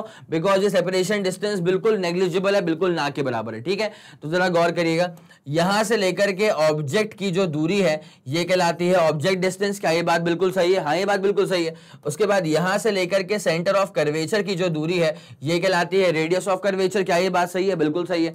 उसके बाद यहां से लेकर के इमेज की जो दूरी है ये कहलाती है इमेज डिस्टेंस, V कहते हैं। क्या बोलते हैं इसको? V कहते हैं। ठीक है, अब यहां पर जो फॉर्मूला आ रहा है ना भाई साहब, वो फॉर्मूला बहुत जानदार फॉर्मूला है। ठीक है, 4 फॉर्मूले, मतलब 4 केसेस हैं, पर फॉर्मूले 2 ही आने वाले हैं। कैसे? देखो, जब लाइट रेस ट्रैवल कर रही है फ्रॉम रेयर टू डेंसर, ठीक है भाई, पहली बात तो लाइट रेस आ कहां से रही है? रेयर से। चलेगा। और उसके बाद लाइट रेज जा कहां पे रही है, डेंसर में, मतलब उसका इंडेक्स क्या होता है, μ2। पक्का, डन, क्लियर। अब इसका फॉर्मूला कैसे लिखा जाएगा उस पर जरा गौर करिएगा। पहली बात तो आप ये पूछिए कि लाइट रेज कहां से आ रही है, कहां को जा रही है, तो आ रही है रेयर से। यहां पे स्नेल्स लॉ नहीं लिख रहा हूं, क्योंकि स्नेल्स लॉ में भी मैंने कहा था ऐसा ही कि कहां से आ रही है इक्वल टू कहां को जा रही है, बट यहां पे कहानी थोड़ी सी अलग है, ठीक है। वो कहानी अलग क्या, जरा गौर करो। पहली बात ये सोचना कि लाइट रेज कहां से आ रही है, कहां से आ रही है, रेयर से आ रही है। अगर लाइट रेज रेयर से आ रही है मतलब μ1। अब जरा गौर करो, अगर लाइट रेज रेयर से आ रही हैं मतलब जरूर ऑब्जेक्ट रखा होगा रेयर में, ठीक है। लाइट रेज कहां से निकलती है, सोर्स से निकलती हैं, और लाइट रेज का सोर्स जो होता है वो क्या कहलाता है, ऑब्जेक्ट। अगर लाइट रेज रेयर मीडियम से आ रही हैं इसका मतलब ऑब्जेक्ट रखा होगा रेयर मीडियम में, ठीक है। तो लाइट रेज कहां से आ रही है, रेयर से, इंडेक्स क्या होता है, μ1, ठीक है। ऑब्जेक्ट कहां रखा होगा, रेयर में, तो यहां पे नीचे लिखो u। अब आपके दिमाग में एक बात बिल्कुल सेट हो जानी चाहिए कि कॉनकेव लेंस हो, कॉन्वेक्स लेंस हो, कॉनकेव मिरर हो, कॉन्वेक्स मिरर हो, यूजुअली जनरली ऐसा होता है कि जो ऑब्जेक्ट है उसको हम कहां प्लेस करते हैं, on the left hand side, ठीक है। अगर ऑब्जेक्ट लेफ्ट हैंड साइड में प्लेस्ड है तो u का मतलब क्या होता है, ऑब्जेक्ट डिस्टेंस, वो क्या हो जाता है, नेगेटिव हो जाता है। वो कैसा हो जाता है, नेगेटिव हो जाता है। तो u जो है ना वो नेगेटिव रहने वाला है। क्या आप ये फर्स्ट टर्म जनरेट कर लेंगे, इतना मुझे बताओ, क्या ये जो फर्स्ट टर्म है क्या आप वो जनरेट कर लेंगे, पक्का। तो मैंने क्या बोला, मैंने क्या पूछा कि लाइट रेज कहां से आ रही है, तुमने बोला सर रेयर से आ रही है, डेंसर में जा रही है, ठीक है। मैंने पकड़ा, अच्छा कहां से आ रही है, रेयर से, तो इंडेक्स क्या होगा, μ1 होगा। उसके बाद रेयर से लाइट रेज आ रही है मतलब वहां रखा होगा ऑब्जेक्ट, तो वहां रखा होगा u, और ऑब्जेक्ट डिस्टेंस हमेशा कैसा होता है, नेगेटिव होता है, तो माइनस कर दिया मैंने। आया पक्का समझ। उसके बाद ये टर्म जब जनरेट कर लोगे ना, अब जरा आगे बढ़ना, ये था माइनस, अब आएगा इसका रेप्लिका टर्म प्लस। फॉर्मूले का डेरिवेशन बहुत ज्यादा लंबा है, इसमें डेरिवेशन करने की जरूरत नहीं है आपको अल्टीमेट फॉर्मूला पकड़ना है और उस फॉर्मूले से ही सारे काम बनने वाले हैं आगे, ठीक है। तो फॉर्मूला आपको याद तो होना चाहिए, ठीक है। अब जरा गौर करो यहां पे क्या हो रहा है, रेयर में रखा ऑब्जेक्ट तो μ1 अपॉन u, और u क्या होता है, ऑब्जेक्ट डिस्टेंस, यूजुअली कैसा होता है, नेगेटिव होता है, ठीक है। अब ये बन गया फर्स्ट टर्म, माइनस का रेप्लिका प्लस हो गया, μ1 का रेप्लिका μ2 हो जाएगा, और u का मतलब होता है ऑब्जेक्ट डिस्टेंस, तो यहां पे क्या आ जाएगा, इमेज का डिस्टेंस, इज इक्वल टू क्या हो जाएगा, आजकल μ2 चल रहा है पॉजिटिव, तो अगर μ2 चल रहा है पॉजिटिव तो पॉजिटिव का μ2, आजकल μ1 चल रही है नेगेटिव, तो माइनस का μ1 अपॉन नीचे रेडियस ऑफ कर्वेचर। बस खत्म खत्म खत्म खत्म। ये वाला फॉर्मूला लिखने का तरीका क्या आप लोग को चमका, जल्दी बताओ, ठीक है। तो लाइट रेज आ रही है फ्रॉम रेयर टू डेंसर, तो इसलिए रेयर से आ रही है तो μ1 अपॉन u, ठीक है। और अगर रेयर से आ रही है मतलब ऑब्जेक्ट रखा होगा रेयर में, तो u का मतलब क्या होता है, ऑब्जेक्ट डिस्टेंस, और u हमेशा कैसा होता है, नेगेटिव होता है। अब ये जो फर्स्ट टर्म जनरेट हुआ है इसी का रेप्लिका मार दिया, माइनस का लगा दिया प्लस, μ1 का लगा दिया μ2, और u का लगा दिया v। It's as simple as that, ठीक है। अब इक्वल टू क्या हो जाएगा, इक्वल टू क्या हो जाएगा, μ2 चल रहा है आजकल पॉजिटिव, μ1 चल रही है आजकल नेगेटिव, अपॉन नीचे क्या आ जाएगा, radius of curvature. It's as simple as that, ठीक है। तो ये वाला फॉर्मूला था फ्रॉम रेयर टू डेंसर। जल्दी इसको नोट कर लो, फिर मेरे को बताओ बात समझ में आ रही है कि नहीं। चलिए ठीक है, ओके डन, ये वाला पूरा क्लियर हो चुका होगा। अब जरा बढ़ते हैं इसके अगले वाले पॉइंट के ऊपर, इसे क्लियर कर दें, नोट कर लिया, स्क्रीनशॉट ले लिया, चलें, ओके डन। ये जो था इसका फॉर्मूला मैंने आपको बताया, एक बार वापस लिख देते हैं इसके लिए। देखिए लाइट रेज कहां से आ रही है, रेयर से आ रही है, तो माइनस μ1 बाई यू, ठीक है। उसके बाद प्लस का μ2 by V is equal to μ2 minus μ1 upon R. कैसे लिखवाया था, पूरा बताया था कि लाइट रेज कहां से आ रही है, ये आ रही है फ्रॉम रेयर, तो आ जाएगा μ1। लाइट रेज रेयर से क्यों आ रही है, बिकॉज ऑब्जेक्ट वहां पे रखा गया होगा, तो वो हो जाएगा u, और ऑब्जेक्ट डिस्टेंस हमेशा कैसा होता है, नेगेटिव होता है, तो माइनस का हो जाएगा। उसके बाद रेप्लिका मारो, माइनस का प्लस आ गया, μ1 का μ2 आ गया, u का क्या आ गया, v आ गया, इज इक्वल टू क्या आ जाएगा, μ2 चल रहा है पॉजिटिव तो प्लस का μ2, उसके बाद μ1 चल रही है नेगेटिव, तो माइनस का μ1 अपॉन नीचे बस क्या याद करना पड़ेगा, रेडियस ऑफ कर्वेचर, ठीक है। चलिए उस बात को आप समझ गए, ओके डन, क्लियर करें। चलो अब आ जाओ उसके अगले वाले पार्ट पे, refraction from denser to rare. अच्छा, denser to rare medium at a convex refracting spherical surface, ठीक है, ओके। तो अब जब यहाँ पे आप डेंसर से जाएंगे इनटू रेयर मीडियम, इसके पहले मैंने आपको यहाँ पे कॉनकेव के बारे में बताया, साइन कन्वेंशन, ठीक है, फिर यहाँ बताया था मैंने आपको कॉन्वेक्स के बारे में पूरा का पूरा साइन कन्वेंशन। तो इन बातों को भी आप अच्छे से नोट करते हुए चलिएगा, आई गेस आप नोट कर भी रहे होंगे, ठीक है। चलिए अब जरा गौर करते हैं, जब लाइट रेज यहाँ पे एग्जिट ले रहे होंगे ना, मैंने पहले भी कहा था कि जब थिक कॉन्वेक्स सरफेस बनेगा तो it will be something like this, पक्का, it will be something like this, ठीक है। अब क्या हो रहा है कि लाइट रेज जब एग्जिट ले रही हैं, तो जब लाइट रेज एग्जिट ले रही होंगी तो ये वाला सेक्शन होगा जो कि मैटर करेगा, जब लाइट रेज एग्जिट ले रही होंगी तो ये वाला सेक्शन होगा जो कि मैटर करेगा, ठीक है। तो आप यहां से जा रहे होंगे, तो अब जो हमारे डायग्राम्स बनेंगे ना वो ऐसे बनेंगे, कुछ ध्यान दीजिएगा। अब जो हमारा डायग्राम बनेगा वो ऐसा बनेगा, क्यों? बिकॉज अब हम जा रहे हैं फ्रॉम डेंसर टू रेयर। सवाल में वही कहा गया ना पॉइंट में कि आप जा रहे हैं from denser to rare medium, तो आपके लिए जो कंसर्न सरफेस होगा वो ये वाला सरफेस होगा, तो इसकी बातचीत करेंगे हम, ठीक है। चलें क्लियर, अब जरा इसकी बातचीत कर ली जाए तरीके से, ठीक है। रेडी, स्टार्ट करें, चलो। तो कॉन्वेक्स में ही अब आप एग्जिट ले रहे हैं, कॉन्वेक्स में अब आप एग्जिट ले रहे हैं, ठीक है। तो कैसा होगा पूरा सीन आपको पूरा बताते हैं, देखिएगा, ये लेते हैं, चलो। एग्जिट के लिए, ठीक है। अब क्या होगा, ये बनेगा इसका पहले तो प्रिंसिपल एक्सिस, सही जा रहे हैं पूरा, ठीक है। अब क्या होगा ना, जरा गौर करते हुए चलेगा, एक ऑब्जेक्ट रखना पड़ेगा, ठीक है। तो मान लो कि यहां पे रखा है इत्मीनान से, एक ऑब्जेक्ट रखा हुआ है यहां पे, ठीक है, और इसका जो सेंटर ऑफ कर्वेचर पड़ेगा ना, कहीं तो पड़ेगा ही, तो लेट्स सपोज उसका सेंटर ऑफ कर्वेचर पड़ रहा है यहां कहीं, सी पड़ रहा है, ठीक है। अब क्या होगा, जब लाइट रेज जा रही होंगी तो लाइट रेज आके टकराएंगी, ठीक है। तो लाइट रेज यहां से गई और जाकर के टकरा गई इस वाले पॉइंट के ऊपर, ठीक है। तो यहां पे इस वाले पॉइंट को बोलेंगे पॉइंट ऑफ इंसिडेंस, ठीक है। और यहां पे हम क्या प्लॉट करेंगे, नॉर्मल। नॉर्मल कहां से पास करना चाहिए, नॉर्मल पास करना चाहिए सेंटर ऑफ कर्वेचर से। कहां से पास करना चाहिए, सेंटर ऑफ कर्वेचर, ये रहा सेंटर ऑफ कर्वेचर इसका,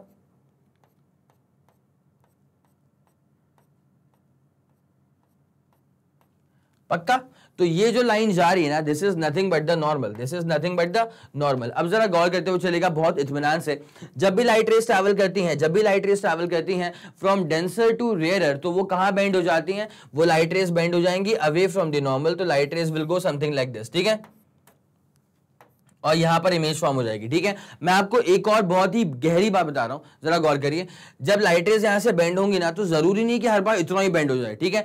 कभी कभी ऐसा होता है कि लाइट रेज जरा सी बेंड करती है, ठीक है। जब लाइट रेज जरा सी बेंड करती है ना, तो वो प्रिंसिपल एक्सिस में कहीं कट नहीं कर पाएंगी। तो जब लाइट रेज जरा सी हल्की सी बेंड करेगी ना, तो आपको उसे पीछे खींच के लाना पड़ेगा एक्स्ट्रापोलेट कर करके, और तब जाकर के वो बना देगा वर्चुअल इमेज। कैसी बना देगा, वर्चुअल इमेज। इस बात को गौर करना, कॉन्वेक्स लेंस जो होता है ना, वो रियल इमेज भी फॉर्म करता है और वर्चुअल इमेजेस भी फॉर्म करता है, जबकि कॉनकेव लेंस जो होता है वो हमेशा और हमेशा कैसी इमेज फॉर्म करता है, वर्चुअल इमेज फॉर्म करता है, ठीक है। तो अगर यहां पे लाइट रेज ज्यादा अगर बेंड हो जाती हैं तो ये वाला खेल हो जाता है, अगर लाइट रेज कम बेंड होती तो उसको फिर हम करते पीछे एक्स्ट्रापोलेट और फिर वो वर्चुअल इमेज फॉर्म करती, ठीक है। लेकिन हमारा काम यहां से भी हो जाएगा, ठीक है। चलें, ओके, डन, क्लियर। अब क्या हो चुका है, यहां पर जरा गौर करना, ये ऑब्जेक्ट था, तो यहां पर जो भी एंगल बन रहा होगा, यहां पर जो भी एंगल बन रहा होगा इसको हम अल्फा कहने वाले हैं।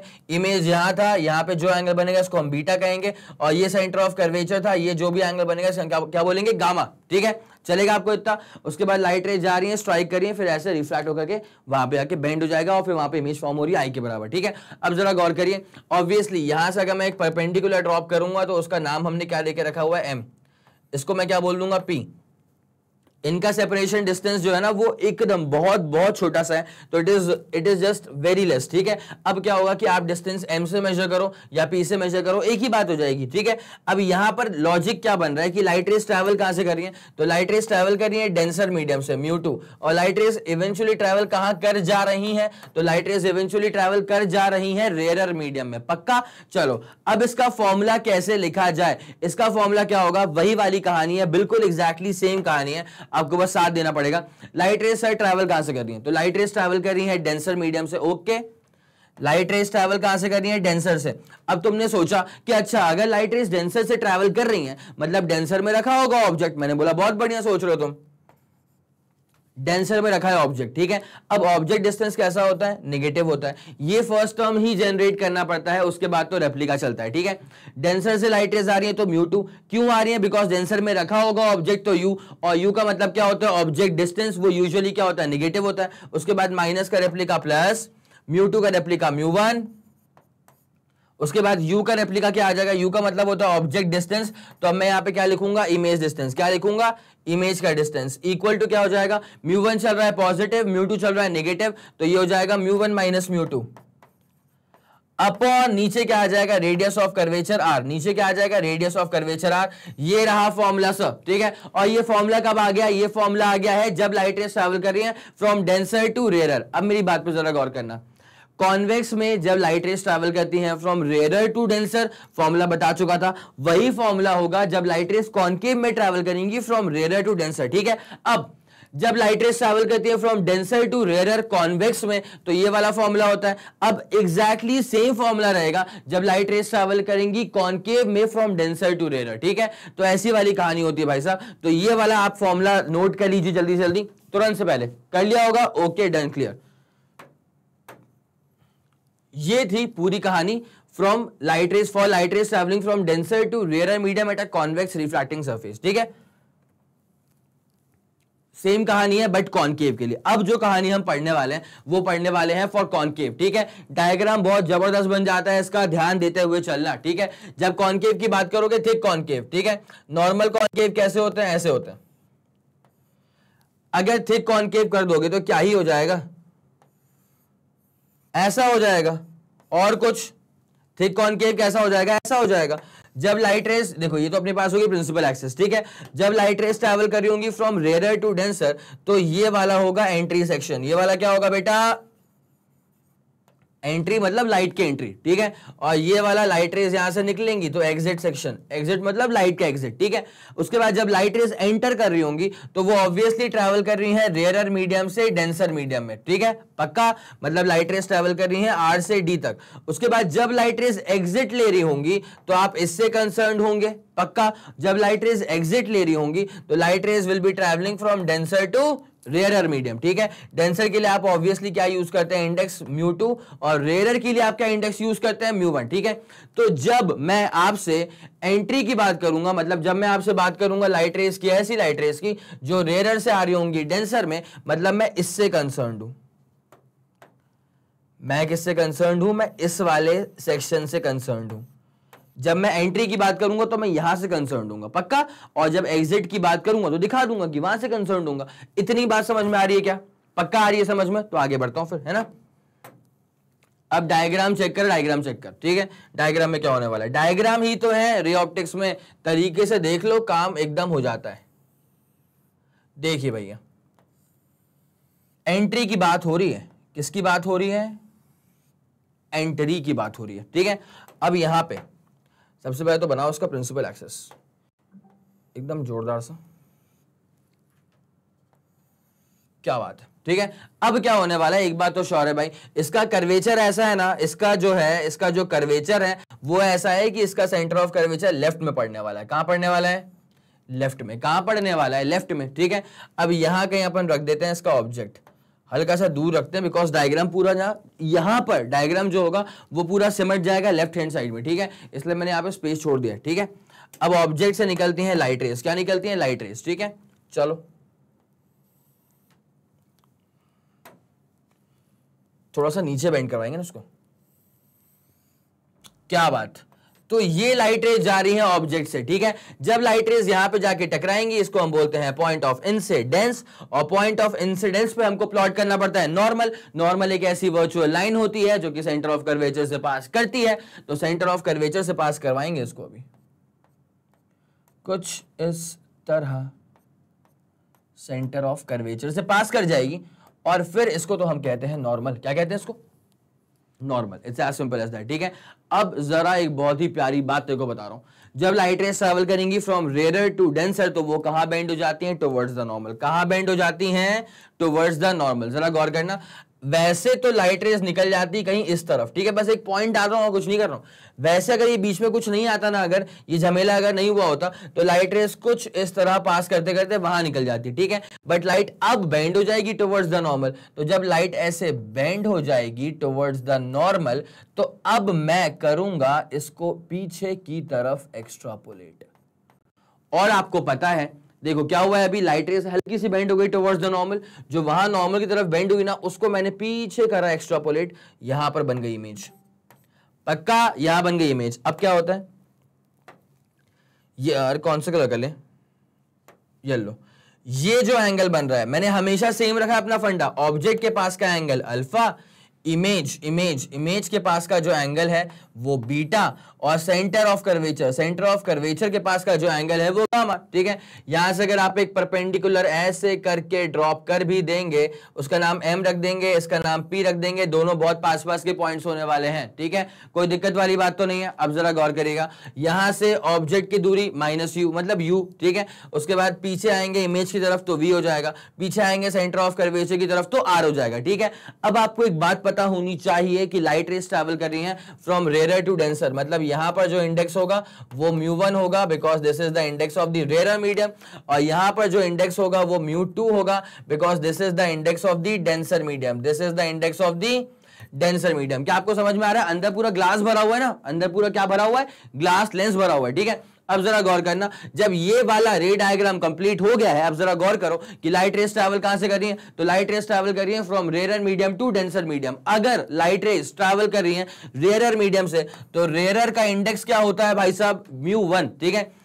रेयर से लाइट रेज ने चलना शुरू क्यों करा, बिकॉज रेयर में रखा होगा ऑब्जेक्ट, ठीक है, तो u ऑब्जेक्ट डिस्टेंस हमेशा होता है नेगेटिव, तो माइनस, मैंने वही तो सिखाया है, फर्स्ट टर्म जनरेट कर लो भाई, ठीक है। उसके बाद क्या हो जाएगा, अब इसका रेप्लिका, माइनस का प्लस, μ1 का μ2, और ऑब्जेक्ट डिस्टेंस की जगह पे क्या आ जाएगा, इमेज का डिस्टेंस इज इक्वल टू μ2 चल रहा है आजकल पॉजिटिव, μ1 चल रही है आजकल नेगेटिव, अपॉन नीचे भूलना मत रेडियस ऑफ कर्वेचर। यही वाला फॉर्मूला कॉन्वेक्स में भी आया था जब लाइट रेज ट्रैवल करी थी फ्रॉम r टू d मतलब रेयर टू डेंसर, और यही वाला फॉर्मूला कॉनकेव में भी आया जब लाइट रेज ट्रैवल करी है from rare to denser. It's as simple as that. पक्का आ गया समझ? 3 2 1 ready go done. Clear? Note कर लिया? चले आगे बढ़ते हैं। पक्का ना? सेम फॉर्मूला आ रहा है। अब आखिरी वाला पॉइंट आ गया, ठीक है, कि अब लाइट रेज ट्रैवल कर रही होंगी from denser to rare, but कहां पे, कॉनकेव रिफ्रैक्टिंग सरफेस के ऊपर, ठीक है। अब जरा गौर करो अच्छे से, देखो भाई मैंने सिखाया था कि ये कॉनकेव जब थिक होगा तो it will be something like this, ठीक है, प्रिंसिपल एक्सिस। जब लाइट रेज एंटर कर रही होंगी तो लाइट रेज एंटर कर रही होंगी इस वाले सेक्शन पे R2D इसकी तो बात कर चुका। अब बात कर रहा हूं जब लाइट रेज एग्जिट ले रही होंगी, तो इससे मैं कंसर्न होऊंगा ना। जब लाइट रेज एग्जिट ले रही होंगी तो मैं इस वाले पार्ट से कंसर्न होऊंगा, ठीक है। तो ये लाइट रेज आ कहां से रही है, डेंसर से, और लाइट रेज जा कहां पे रही है, रेयर पे। पक्का आया आपको समझ? तो अब जब मैं बनाऊंगा आपके लिए डायग्राम, तो diagram will be something like this.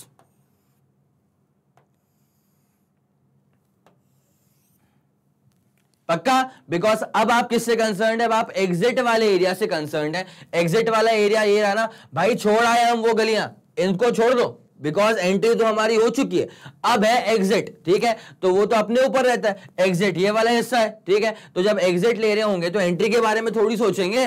पक्का? चलो ओके डन।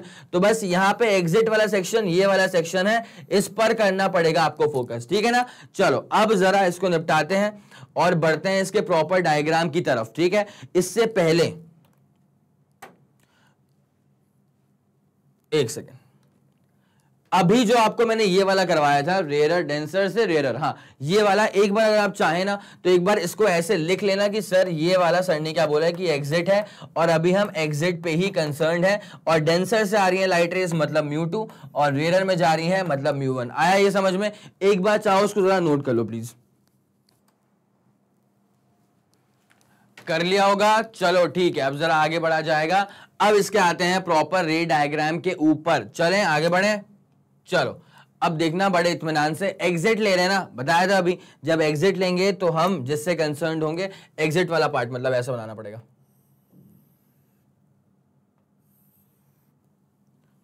कुछ इस तरह से बनेगा हमारे पास कॉनकेव का एग्जिट वाला पार्ट, ठीक है। Now this is going to be the principal axis, और लाइट रेस ट्रैवल करी है from denser medium to rare medium, ठीक है। अब यहां पे एक काम करो, पहली बात तो कहीं तो रखो ऑब्जेक्ट को, ठीक है। तो मान लो कि मैंने रख दिया है यहां पे, रख दिया है मैंने ऑब्जेक्ट को, चलेगा। अब ऑब्जेक्ट से निकलती हैं लाइट रेस, क्या निकलती हैं? लाइट रेस निकलती हैं। तो जब ऑब्जेक्ट से निकलेंगी लाइट रेस, तो लाइट रेस ऐसे जा करके यहां पे करने वाली हैं हिट, ठीक है। जब लाइट रेस यहां पे हिट कर जाएंगी ना, तो पहली बात तो ये है कि आप बनाएंगे यहां पे क्या? सेंटर ऑफ कर्वेचर, ठीक है। बिकॉज लाइट रेस जहां पे हिट करी है ना, वहां पे बनता है नॉर्मल, और नॉर्मल एक ऐसी वर्चुअल लाइन होती है जो कि सेंटर ऑफ कर्वेचर से पास करेगी। इसका कर्वेचर देखो, इसका कर्वेचर की वजह से सेंटर ऑफ कर्वेचर कहां पे आएगा? राइट में आएगा। कहां पे आएगा? ये रहा सेंटर ऑफ कर्वेचर, ठीक है। अब यहां से पास करेगा नॉर्मल, बड़े इत्मीनान से लेके जाना भैया, कड़िया कड़िया, बहुत बढ़िया। चलो, तो ये रहेगा इसका नॉर्मल, बहुत जबरदस्त, ठीक है। अब जब लाइट रेस ट्रैवल करेंगी फ्रॉम डेंसर टू रेयरर, भाई साहब ये डेंसर ही है ना, बता के रखा था, this is the denser medium. एक second, this is the denser medium μ2, और लाइट रेज जहां जा रही हैं वो कैसा मीडियम है? रेयरर मीडियम है μ1, ठीक है। अब जब लाइट रेज जाएंगी फ्रॉम डेंसर टू रेयरर, तो वो कहां बेंड हो जाएंगी? Away from the normal. कहां बेंड हो जाएंगी? गौर करना, डेंसर से जा रही हैं रेयरर में, तो बेंड हो जाएगी अवे फ्रॉम द नॉर्मल। जब away from the normal bend होगी तो ऐसा कुछ जाना था ऐसे, बट अब वो चली जाएंगी अवे फ्रॉम द नॉर्मल, कुछ इस तरह, ठीक है। जब लाइट रे चली गई ऐसे, तो हम करेंगे इसको एक्स्ट्रापोलेट। अब हम करेंगे इसको पीछे की तरफ एक्स्ट्रापोलेट, और लाइट रेज यहां कटेंगी तो इस वाले पॉइंट पे बनने वाला इमेज। कोई दिक्कत है? पक्का डन। बेसिक फंडे यूज कर रहे हैं यार। कौन से फंडे यूज कर रहे हैं हम? कि जब लाइट रेस ट्रैवल करती हैं फ्रॉम रेयर टू डेंसर, तो वो कहां बेंड होती हैं? Towards normal. जब ट्रैवल करती है डेंसर से रेयर, तो वो कहां बेंड होती हैं? Away from the normal. ऐसे वाले फंडे यूज कर रहे हैं, ठीक है। अब ऑब्जेक्ट के पास जो भी एंगल है, अल्फा ही बोला उसको बचपन से, इमेज के पास जो भी एंगल है बीटा ही बोला है बचपन से। यहां कंफ्यूज मत होना, उसको मत बोलना gamma, take the smallest angle. वहां गामा नहीं होगा, ये वाला गामा होगा, टेक द स्मॉलेस्ट एंगल, ठीक है। आ गया समझ में? अब उसके बाद इक्वेशन लिखना बड़ा काम होता है, और उसी को तो हमने करके रख दिया सिंप्लीफाई। लाइट रेस ट्रैवल कहां से कर रही है? मतलब डेंसर से, ठीक है। डेंसर से ट्रैवल कर रही है मतलब μ2। अब डेंसर से लाइट रेस ट्रैवल क्यों कर रही है? बिकॉज डेंसर में रखा होगा ऑब्जेक्ट, तो अगर ऑब्जेक्ट रखा हुआ है तो u हो गया, और ऑब्जेक्ट डिस्टेंस हमेशा कैसा होता है? नेगेटिव होता है। उसके बाद रेप्लिका टर्म, माइनस का क्या आ जाएगा? प्लस आ जाएगा। μ2 के लिए क्या आ जाएगा? μ1 आ जाएगा। u के लिए क्या आ जाएगा? v आ जाएगा। इज इक्वल्स टू μ1 चल रहा है आजकल पॉजिटिव, तो μ1 माइनस, क्योंकि μ2 चल रही है आजकल नेगेटिव, तो इसलिए नेगेटिव, अपॉन नीचे क्या आता है? रेडियस ऑफ कर्वेचर, इसको भूलना मत।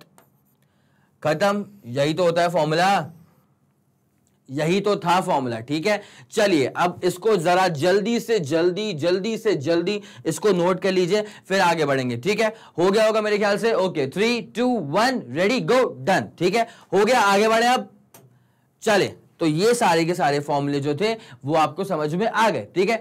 अब यहां पे हम आ चुके हैं लेंस मेकर फॉर्मूला के ऊपर। मैंने पहले भी कहा था कि लेंस फॉर्मूला कुछ और होता है और लेंस मेकर्स फॉर्मूला कुछ और होता है। इसी के डेरिवेशन में आपको यूज करना पड़ेगा वो सारे के सारे फंडे, ठीक है। अब जरा गौर करिए, ये हमारे पास एक कॉन्वेक्स लेंस है, और यहाँ पे ये सर लाइट में जो डायग्राम्स है, रे डायग्राम्स, राइट में तो रियल लाइट रेस होती हैं, ये वर्चुअल लाइट रेस किस हिसाब से लेकर के जाया जा रहा है। तो मैं आपको एक काम करता हूं, इसका डायग्राम एक बार क्लियर कर देता हूं, उसके बाद डेरिवेशंस में वही वाले फंडे यूज करने हैं वो आप करेंगे, और उसके बाद जो अल्टीमेट फॉर्मूला आने वाला है, that formula itself is called as the lens makers formula, ठीक है। लेंस फॉर्मूला क्या होता है पता है? 10th में पढ़ा हुआ है।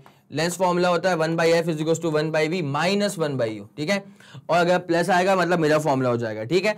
तो अब जरा आपको लेके चलते हैं, डायग्राम क्या सेंस बनाता है, डायग्राम की तरफ मैं लेके चलता हूं। इसमें ना एक बात जरा आपको ध्यान रखनी पड़ेगी, पहले वाले सरफेस ने जो इमेज बनाई वो दूसरे वाले सरफेस के लिए काम करेगा एज एन ऑब्जेक्ट, ठीक है। अच्छा, मैं इसका एक बहुत ही क्लासिक एग्जांपल आपको दे रहा हूं, लेंस मेकर फॉर्मूला पे आ रहा हूं थोड़ी देर में, बट तुम जरा यहां ध्यान देना। ये कॉन्वेक्स लेंस है, ये प्लेन मिरर है, ठीक है। क्या बोला मैंने? ये कॉन्वेक्स लेंस है और ये प्लेन मिरर है, ठीक है। अब जैसे मान लीजिए कि यहां पे कोई ऑब्जेक्ट रखा हुआ है, फॉर एग्जांपल लेट्स से यहां पे कोई रखा है ऑब्जेक्ट, ठीक है। तो जब ऑब्जेक्ट लाइट रेस एमिट करेगा तो कहां जा रही है? कॉन्वेक्स पे जा रही है। कहां जा रही है? कॉन्वेक्स पे, ठीक है। तो कॉन्वेक्स जो है वो इसे कन्वर्ज कर देगा, और कॉन्वेक्स लेंस जब इसको कन्वर्ज कर देगा तो जहां पर लाइट रे जाके टकराएंगी अपन ये कहते हैं कि यहां पर इमेज फॉर्म हो रही है, ठीक है। बट क्या ये फाइनल इमेज है? नहीं, ये फाइनल इमेज नहीं है, ये आई डैश है। पता है क्यों? देखो, इसको हम कहेंगे फर्स्ट ऑप्टिकल इंस्ट्रूमेंट, इसको हम कहेंगे सेकेंड ऑप्टिकल इंस्ट्रूमेंट। ऐसे वाले सवाल आते भी हैं, ठीक है, और इसी का लॉजिक डेरिवेशन के अंदर भी यूज हो रहा है, ठीक है।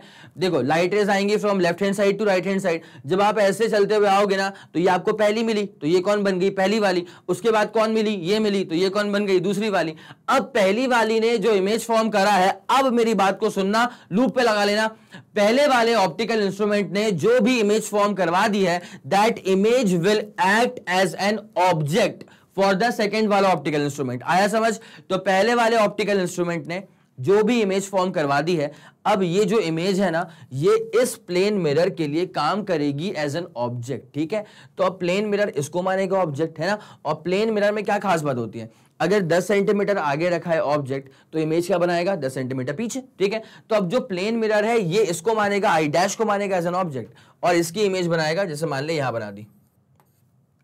तो this I is going to be the final image, this I is going to be the final image. It's as simple as that, ठीक है। ये वाली कहानी समझ में आ गई? तो मैंने क्या सिखाया अभी?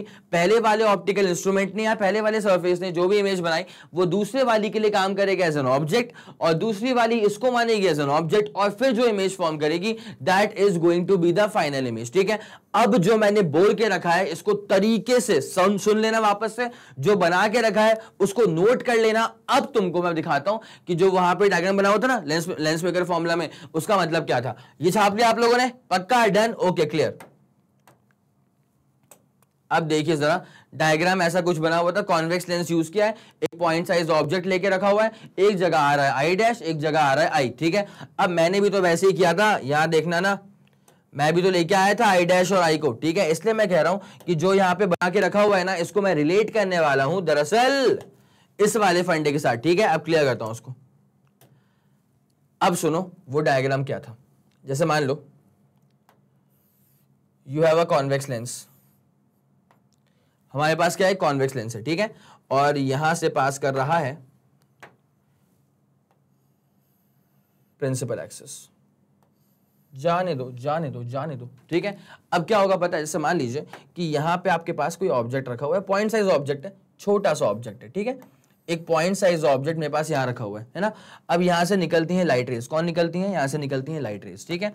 जब एक लाइट रेज जाएगी और जब वो लाइट रेज जाकर के यहाँ पे स्ट्राइक करेगी, ठीक है। जरा मुझे बताओ, ये जो सरफेस है, ये कॉन्वेक्स सरफेस है, ठीक है। जो कॉन्वेक्स लेंस का सरफेस होता है, तो कॉन्वेक्स लेंस क्या करवाएगा? सोचो। कॉन्वेक्स लेंस जो है क्या करवाएगा? वो कन्वर्ज ही तो करवाएगा ना। कॉन्वेक्स लेंस क्या करवा सकता है?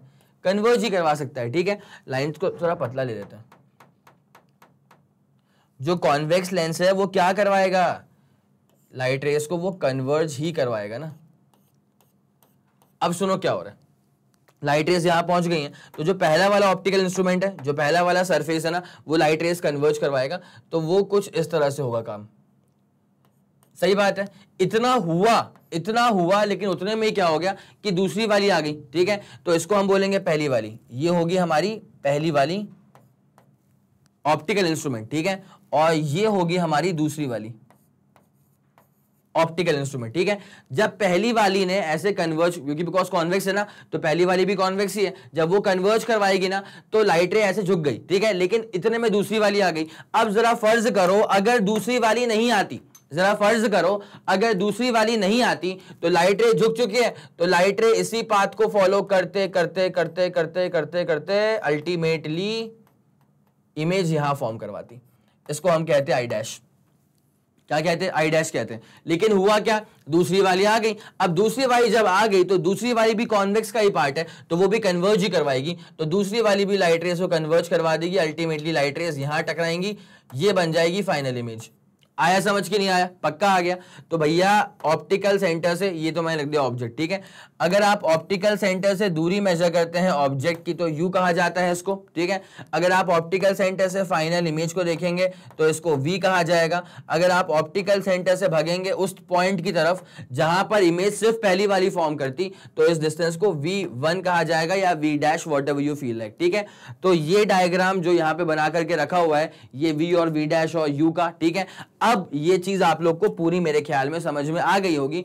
ऑब्वियसली जब लाइट रेस ट्रैवल करती हैं रेयर से तो μ1, अंदर वाला ग्लास का माल है तो μ2, और बाहर वाला वापस से रेयर है तो μ1। ठीक है, यहां तो कोई परेशानी हो रही है आपको? पक्का। तो पहले जब आप सॉल्व करेंगे इसको तो पहले आप इक्वेशन लिखेंगे फ्रॉम रेयर टू डेंसर, उसके बाद लिखेंगे डेंसर से रेयर, दोनों इक्वेशंस को ऐड कर लीजिएगा। What you will get now is the lens makers formula. ठीक है, डायग्राम के ही तो नंबर है भैया, इसको समझ गए आप अच्छे से? चलें, ओके डन, क्लियर।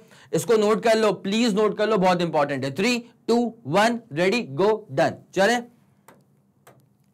ओके ये वाला पार्ट तो आपको क्लियर हो चुका है ना, ये क्लियर हो गया। अब आपको बता रहा हूं लेंस मेकर्स फॉर्मूला क्या होता है। ठीक है, तो जब आप देखिए फर्स्ट टाइम क्या करना है, फर्स्ट टाइम जब लाइट रेज जाएंगी रेयरर से डेंसर तो वहां बनेगी इक्वेशन, उसके बाद जब लाइट रेज जाएंगी डेंसर से रेयरर तो यहां बनेगी इक्वेशन, और अंदर वाला आइटम कैसा है, डेंसर है। रेयरर के लिए ऑब्वियसली μ1 यूज करेंगे, μ1 ही यूज करा है, और डेंसर के लिए μ2 यूज करेंगे, μ2 ही यूज किया है। ठीक है, ये पूरा समझ में आ गया। बाकी डायग्राम जो भी था वो तो मैं आपको यहां पर बना करके पूरा दिखा ही चुका था। ठीक है, आप समझ भी गए होंगे इसको। आगे बढ़ते हैं, चलो क्लियर है। अब जो लेंस मेकर फॉर्मूला आता है ना वो क्या आता है, जरा गौर करना। एफ का मतलब क्या होगा, फोकल लेंथ। ठीक है, एफ का मतलब क्या होगा, फोकल लेंथ। तो 1/f is equals to μ-1 refractive index 1/r1 - 1/r2, that's it. ठीक है, this itself is called as the lens makers formula. क्या कहलाता है ये वाला फॉर्मूला, ये वाला फॉर्मूला कहलाता है लेंस मेकर्स फॉर्मूला। अब जरा ध्यान दीजिएगा, एफ को आप जानते हैं, आप भली भांति परिचित हैं उससे। उसके बाद म्यू का मतलब क्या होता है, रिफ्रैक्टिव इंडेक्स होता है। ठीक है, एक और बात मैं आपको बताता हूं, इंडेक्स जो होता है ना ये लिखेंगे लेंस का इंडेक्स अपॉन सराउंडिंग का इंडेक्स। ठीक है, कभी अगर जरूरत पड़ गई तो आप इसको लेंस का इंडेक्स अपॉन सराउंडिंग का इंडेक्स भी लिख सकते हैं। सीबीएसई में यूजुअली ऐसे वाले सवाल बहुत ही कम ही है। ठीक है, लेकिन फिर भी एक बार ये आ चुका है, या तो मेंस में या तो जेई में या तो आईआईटी में आ चुका है। तो mu is equals to mu L upon mu S. ठीक है, तो जरा गौर करना, म्यू एल का मतलब होता है इंडेक्स ऑफ लेंस। ठीक है, मतलब हर बार जरूरी थोड़ी कि जो लेंस हो वो उसका इंडेक्स 1.5 ही हो, 1.7 भी तो हो सकता है, कुछ भी हो सकता है। तो यहाँ पे index of lens upon index of surrounding. ठीक है, अब अगर इसी लेंस को पानी में डाल दिया, ठीक है, तो अब जो सराउंडिंग है क्या वो एयर रहा, नहीं, तो क्या उसका इंडेक्स 1 रहेगा, नहीं, अब क्या हो जाएगा 1.33। ठीक है, तो index of lens upon index of surrounding. लेकिन क्या वो बहुत ज्यादा काम आने वाला है, नहीं, ये वाला फॉर्मूला जो है ये वाला फॉर्मूला है काम का। तो 1/f is equals to μ-1 1/r1 - 1/r2, this itself is called as the lens makers formula. पक्का क्लियर है? ठीक है, अब आप यहां पे अटक सकते हैं, सर r1 क्या होता है, r2 क्या होता है। ठीक है, गौर करो, जब लाइट रेस ट्रैवल करती है from left hand side to right hand side तो आपकी मुलाकात पहले इससे होगी, तो ये रहेगी पहली वाली। ठीक है, इसका जो भी रेडियस होगा उसे कहा जाएगा r1। उसके बाद फिर आपकी मुलाकात होगी इससे, तो ये वाली होगी दूसरी वाली, इसका जो भी रेडियस होगा उसे कहा जाएगा r2। ठीक है, अब वो हम लगाएंगे विद प्रॉपर साइन कन्वेंशंस, तो वो भी मैं आपको पूरा का पूरा क्लियर कर दूंगा। अभी के लिए आप इसको जरा नोट कर लीजिए। कर लिया आप लोगों ने? Okay, 3 2 1 ready go done. चले आगे बढ़ते हैं। लेंस मेकर फॉर्मूला क्या था, लिखवाया था अभी, 1/f is equals to μ-1 1/r1 - 1/r2। उसमें जो म्यू होता है उसको हम क्या लिख सकते हैं, μl अपॉन μx। इसका s मतलब इसका मतलब index of lens upon index of surrounding medium. चले ओके डन, क्लियर। अब sign conventions for r1 and r2 ये समझना लिटरली बहुत ज्यादा इंपॉर्टेंट है, बिकॉज इसके बिना फिर वो सवाल ढंग से सॉल्व नहीं हो पाएगा। ठीक है, अब जरा गौर करिए, साइन कन्वेंशंस जो लगते हैं ना वो लगते हैं डायरेक्शन ऑफ लाइट के रिस्पेक्ट में। ठीक है, हम क्या बोलते हैं कि जिस तरफ लाइट जा रही है उसको हम लेके चलेंगे पॉजिटिव, और जिस तरफ अगर हम लाइट के ऑपोजिट चले गए तो वो डिस्टेंस हम ले लेंगे नेगेटिव। ठीक है, तो यहां पे ये जो मैंने बना के रखा हुआ है अभी आपके सामने, this is the direction of light, this is the direction of light. पक्का? चलें आगे बढ़े। अब जरा गौर करो, जैसे मान लीजिए अच्छे से देखिए,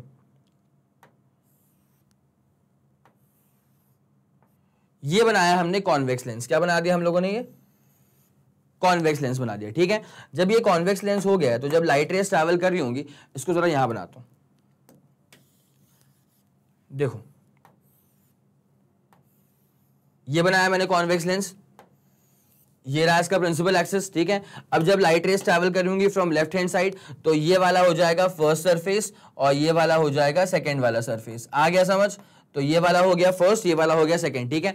जब लाइट रेस ऐसे आ रही होंगी तो ये रहा फर्स्ट, ठीक है। इसका बेटा इसका जो सर्कल जा रहा है वो जा रहा है राइट हैंड साइड, तो इसका जो रेडियस जाएगा वो जाएगा राइट हैंड साइड। तो R1 कहां जाएगा? Right hand side. आया समझ कि नहीं आया? बताओ जल्दी बताओ। ये जो फर्स्ट वाला सरफेस था, कर्वेचर क्या बोलता है कि सर्कल तो जा रहा है सर राइट में। अगर सर्कल राइट में जा रहा है तो इसका जो सेंटर होगा उसको C1 बोल दो, इसका जो सेंटर होगा उसको C1 बोल दो।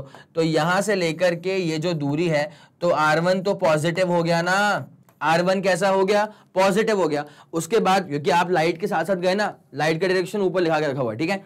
तो आप कहां जा रहे हैं? लाइट के साथ साथ जा रहे हैं तो वो प्लस हो जाएगा। उसके बाद ये होगा दूसरा वाला सरफेस, तो इसका जो स्फीयर बनेगा वो बनेगा पीछे की तरफ। तो जब आपको इसका रेडियस मेजर करना होगा, जब आपको इसका रेडियस मेजर करना होगा तो इसके सेंटर मतलब C2 तक आप आएंगे पीछे की तरफ। तो जब आप पीछे की तरफ आएंगे तो R2 कैसा हो जाएगा? निगेटिव हो जाएगा। कैसा हो जाएगा? निगेटिव, ठीक है। दिमाग में इतना डाल लो अच्छे से, अगर सर्कल राइट में जा रहा है तो ऑब्वियसली रेडियस के लिए कहां भागना पड़ेगा? राइट में। तो ऑब्वियसली वो कैसा हो जाएगा? पॉजिटिव। अगर सर्कल लेफ्ट में जा रहा है तो उसके लिए कहां भागना पड़ेगा? लेफ्ट में। तो रेडियस कैसा हो जाएगा? Negative. It's as simple as that, ठीक है। हर बार ये सर्कल्स बनाने की आपको जरूरत नहीं पड़नी चाहिए, ठीक है। अब मैं आपको सीधे दिखाता हूं, एक बार देख लो यार, एक बार बहुत चीजें यहां से गायब कर दी हैं। हाँ जी, यहां क्या बताया था मैंने अभी आपको कि इसका जो सर्कल था वो राइट में गया था, तो R1 कैसा हो गया? पॉजिटिव। लेकिन हर बार आपको ये सर्कल बनाने की जरूरत नहीं पड़ेगी, ठीक है। आप सीधे भी काम कर सकते हैं। 2 मिनट ध्यान दीजिए। देखिए, जब कॉन्वेक्स की बात कर रहे थे ना, ये था कॉन्वेक्स, ठीक है। This was the principal axis, ठीक है। अब ये थी पहली वाली, सर्कल कहां गया इसका? लिख दें क्या? ये फर्स्ट है और ये सेकंड है, ठीक है।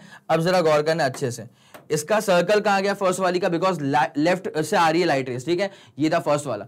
अब जब इसका सर्कल राइट में गया तो आप सीधे लिखिएगा कि कॉन्वेक्स के लिए R1 कैसा हो जाएगा? पॉजिटिव। उसके बाद दूसरी वाली का सर्कल कहां जा रहा है? लेफ्ट में जा रहा है, तो सीधे लिखिएगा कि कॉन्वेक्स के लिए R2 कैसा हो जाएगा? Negative. It's as simple as that, ठीक है। और जरा एक और चीज, ये क्या है? ग्लास का बना होगा ना, किसका बना होगा? ग्लास का, ठीक है। तो कॉन्वेक्स के लिए R1 होगा पॉजिटिव, R2 होगा नेगेटिव। क्या आपको ये समझ में आ गया? पक्का आ गया समझ में? जल्दी इसको नोट करो, चलें आगे बढ़े। क्लियर? चलो, ये था साइन कन्वेंशन किसके लिए? कॉन्वेक्स के लिए, ठीक है। R1 positive, R2 negative. अब जरा कॉनकेव का देखना।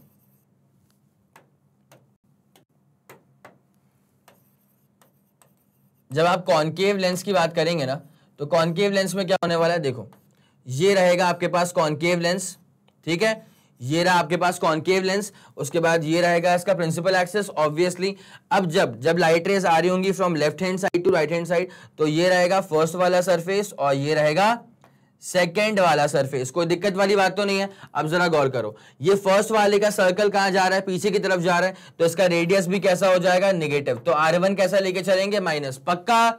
फर्स्ट वाली का सर्कल कहां जा रहा है? लेफ्ट में, तो ये कैसा हो जाएगा? निगेटिव। R1 लेके चलेंगे निगेटिव और ये R2 लेके चलेंगे फिर हम पॉजिटिव, बिकॉज सर्कल कहां जाएगा? इसका राइट में, ठीक है। It's as simple as that. जल्दी इसको जरा नोट कर लो, फिर इसमें आगे बढ़ते हैं।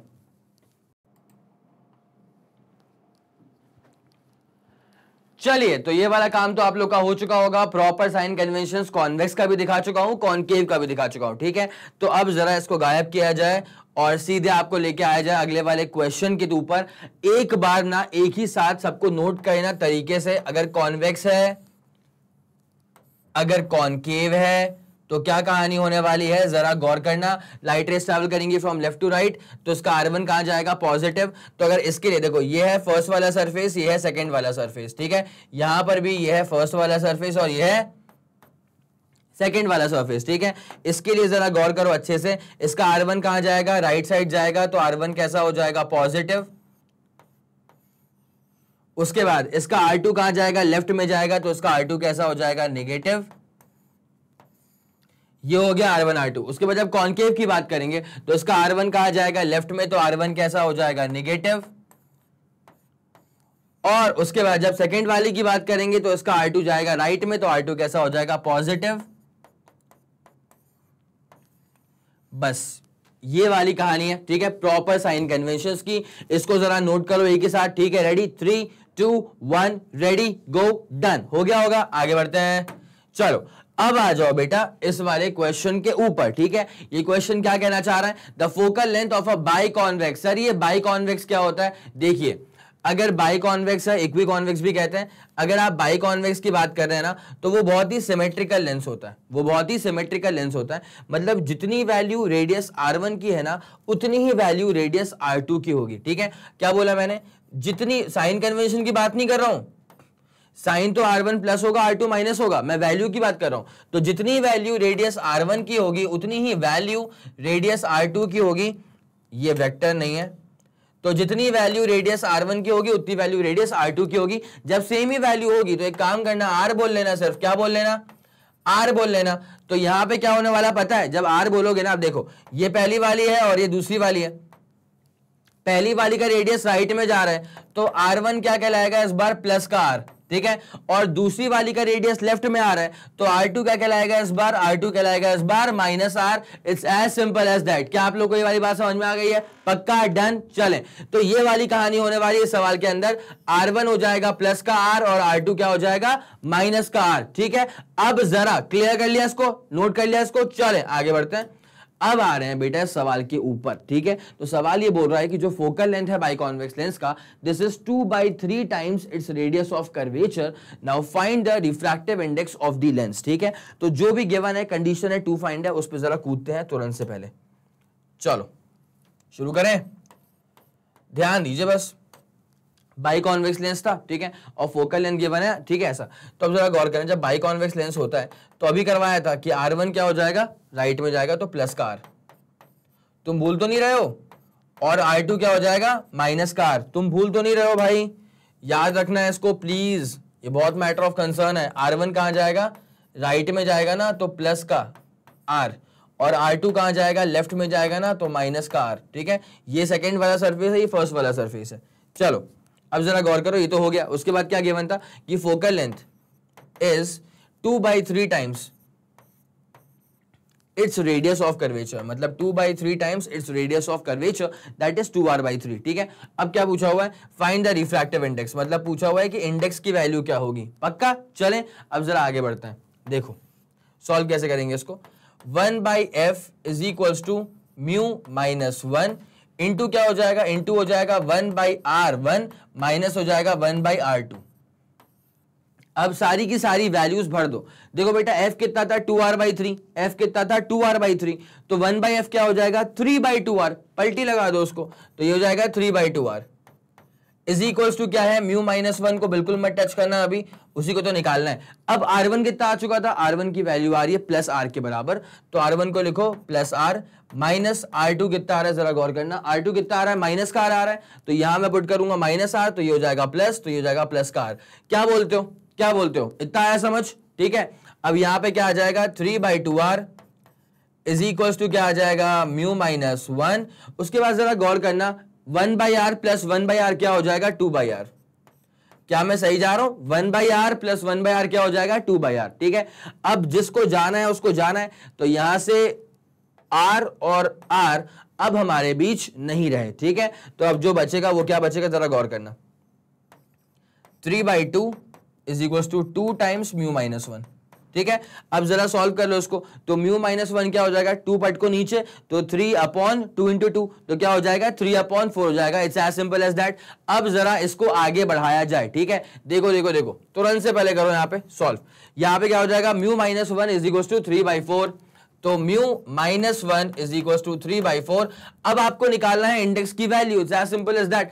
तो इंडेक्स क्या हो जाएगा, 3/4 प्लस 1, पक्का सही जा रहे हैं हम लोग। जब इसको सॉल्व करेंगे ना तो ये आ जाएगा 4 1 4, 3 + 4 कितना हो जाएगा, 7, तो 7/4। अब आपको पता है कि 1/4 क्या होता है, 0.25, तो 7/4 क्या हो जाएगा, 1.75। तो द रिफ्रैक्टिव इंडेक्स इज 1.75 और आप जानते हैं कि रिफ्रैक्टिव इंडेक्स के पास कोई भी यूनिट नहीं होती है बिकॉज ये दो तरह की वेलोसिटीज का रेशियो होता है, velocity of light in vacuum upon velocity of light in that particular medium. That's why refractive index के पास कोई भी यूनिट नहीं होती है। वैल्यू पूछी थी वो हमने निकाल दी 1.75। It's as simple as that. ठीक है, ये पूरा छाप लो, तरीके से अच्छे से नोट कर लो। ठीक है, रेडी, 3 2 1 रेडी गो डन। ठीक है, ये वाला भी फंडा आपका क्लियर हो गया होगा। अब जरा आगे बढ़ा जाए। अब आ गए हैं अपने अगले वाले पॉइंट के ऊपर, लीनियर मैग्निफिकेशन। ठीक है, linear magnification produce by lens. इससे पहले हम मैग्निफिकेशन पढ़ चुके थे बट वो हमने मिरर के लिए पढ़ा हुआ था। इस बार हम पढ़ने वाले हैं linear magnification for a lens. ठीक है, अब जरा इसका डेफिनेशन देख लो, क्या लिखे रखा हुआ है। The linear magnification produced by a lens is defined as the ratio of size of the image मतलब height of the image to the size of the object मतलब height of the object. It is represented by M. ठीक है, ये तो हम जानते थे पहले से। ठीक है, क्या जानते थे? एम से करेंगे इसको रिप्रेजेंट, और ये होता है height of image upon height of object का रेशियो। ठीक है, ये तो हम जानते थे पहले से। अब मैं आपको एक छोटी सी बात और बता रहा हूं, अगर आपको याद आ जाना मिरर का मैग्निफिकेशन, तो वो क्या आया था? H I upon H O, वहां पर भी था, लेंसेज में भी है, बट वहां पे था माइनस वी अपॉन यू, और यहां पर होता है वी अपॉन यू। यहां पर क्या होता है? V upon U. इस बात को आपको तरीके से दिमाग में डालना पड़ेगा। वहां पे भी क्या था? H I upon H O, यहां पर भी सेम चीज है, लेकिन मिरर्स में magnification was minus V by U और लेंसेज में the magnification is just plus V by U. ठीक है, अब बढ़ता हूं मैं इसके कहानी आगे लेकर के। इसमें दो फॉर्मूले और भी आए थे मिरर वाले केस में, आपको अगर याद आ जाए तो वो फोकल लेंथ के टर्म्स में थे। यहां पर भी सेम काम करने वाला हूं, निकालने वाला हूं मिरर का फॉर्मूला, मैग्निफिकेशन का formula for lenses in terms of its focal length. ठीक है, तो जरा एक बार डेफिनेशन को तरीके से पढ़ लो और नोट कर लो जल्दी। चलिए ठीक है, ओके डन। अब जरा गौर करते हुए चलिएगा, ये हमारे पास फॉर्मूला आया था मैग्निफिकेशन फॉर लेंसेज का। अब इसमें मैं एडिशनल फॉर्मूले और भी ऐड करने वाला हूं। अब कैसे करूंगा? v अपॉन यू तो है, इस बात को दिमाग में रख लेना कि v अपॉन यू तो रहेगा। ठीक है, अब जरा आगे बढ़ा जाए इसमें। देखिए, आप लोग जानते हैं कि अभी आ चुका है मैग्निफिकेशन, अभी आ चुका है magnification as v upon U. ठीक है, ये लेंस के लिए होता है, मिरर्स के लिए होता है माइनस v अपॉन यू। अभी तो लेंस की बात कर रहे हैं। अब जरा गौर करना, लेंस फॉर्मूला जो होता है ना, लेंस फॉर्मूला होता है 1/f is equal to 1/v minus 1/u। ठीक है, लेंस मेकर फॉर्मूला कुछ और होता है, लेंस फॉर्मूला कुछ और होता है। ये रहा आपके पास लेंस फॉर्मूला। ठीक है, अब एक काम करो, v से मल्टीप्लाई करो बोथ साइड्स, तो ये ऐसा हो जाएगा। जब v से मल्टीप्लाई करोगे बोथ साइड तो ये ऐसा हो जाएगा। अब जरा इसको यहां खींच लेना, तो ये हो जाएगा v by U is equal to 1 minus V by F. ठीक है, अब v by U is equal to क्या हो जाएगा? f minus V by F. उसके बाद क्या होता है? v बाई यू क्या होता है? मैग्निफिकेशन होता है, तो ये आ जाएगा f minus V by F. इसका मतलब क्या होता है कि लेंसेज का जो मैग्निफिकेशन है उसको मैं f minus V by F भी बोल सकता हूं, लिख सकता हूं। तो यहां पे मैं लिख देता हूं f minus V by F. ठीक है, अब एक और फॉर्मूला अभी निकालते हैं आपके लिए तुरंत से पहले। ठीक है, ये था, फिर एक ये वाला लगा दिया मैंने पूरा, और अब करने वाला हूं, जरा गौर करिए, 1/f is equal to obviously 1/v minus 1/u। पहले हमने मल्टीप्लाई किया था v के साथ, अब एक काम करिए मल्टीप्लाई करिए u के साथ। ठीक है, जैसे आप मल्टीप्लाई करेंगे u से तो ये हो जाएगा u बाई एफ, ये हो जाएगा u बाई v, और ये हो जाएगा माइनस का 1। इट्स एज सिंपल एज दैट। अब जरा गौर करना, u बाई एफ को बिल्कुल मत टच करना, -1 को यहां ले आओ तो प्लस का 1 इज इक्वल टू क्या हो जाएगा? u by v। क्या आप लोग को इतनी बात समझ में आ गई है? पक्का, डन। अब जरा सॉल्व करो उसको, तो ये हो जाएगा u plus F by F is equals to U by V. अब मेरी बात मानना, मैग्निफिकेशन जो होता है ना वो होता है v बाई यू। क्या होता है मैग्निफिकेशन लेंसेज के लिए? v बाई यू होता है। तो इसको रेसिप्रोकेट कर दो, तो ये क्या हो जाएगा? f upon F plus U is equals to v by U, और जिसको पता है उसको पता है कि v बाई यू क्या होता है? मैग्निफिकेशन। तो यहां पे आ जाएगा m is equals to F upon F plus U as well. ठीक है, तो इसको जरा लिख दिया जाए f upon F plus U as well. ठीक है, तो ये वाला फॉर्मूला आ गया, चेन फॉर्मूला कहता हूं मैं इसको, चेन फॉर्मूला फॉर मैग्निफिकेशन। किसके लिए, लेंसेज के लिए, ठीक है। अब यहाँ पे कहाँ कहाँ चेंजेस हुए हैं, कहाँ कहाँ आपको याद करना पड़ेगा। देखो HI/HO तो सेम ही है, ठीक है, तो उसे कुछ अलग से याद नहीं करना पड़ेगा। बस यहाँ पे एक चेंज हुआ है, तो इसको जरा स्टार मार्क कर लेना ताकि आपको याद रहे कि यहाँ पे फॉर्मूले में कुछ अंतर आया था। मैग्निफिकेशन मिरर्स में क्या था, -v/u था बेटा, और लेंसेज में क्या आ रहा है, v/u, ठीक है। उसके बाद ये वाला फॉर्मूला एज इट इज है, मिरर्स में भी क्या था, f-v/f, लेंसेज में भी सेम आ गया। यहाँ पे एक जरा सा अंतर आया, ढूंढो क्या अंतर आया। मिरर्स में था f/f माइनस यू, और लेंसेज में क्या आ रहा है, f/f plus u. It's as simple as that. तो ये हो गया अपने पास chain formula for magnification with respect to a lens, ठीक है। इतना पूरा क्लियर है, पक्का, डन, ओके। जरा इसको नोट कर लो, ये फॉर्मूला आ गया, same formula v/u, f-v/f same रहेगा, और यहां पे आ जाएगा f/f not minus you but plus you, ठीक है। चलें क्लियर करते हैं इसको। ये हो गया आपका पूरा formula linear magnification for lenses का, ठीक है।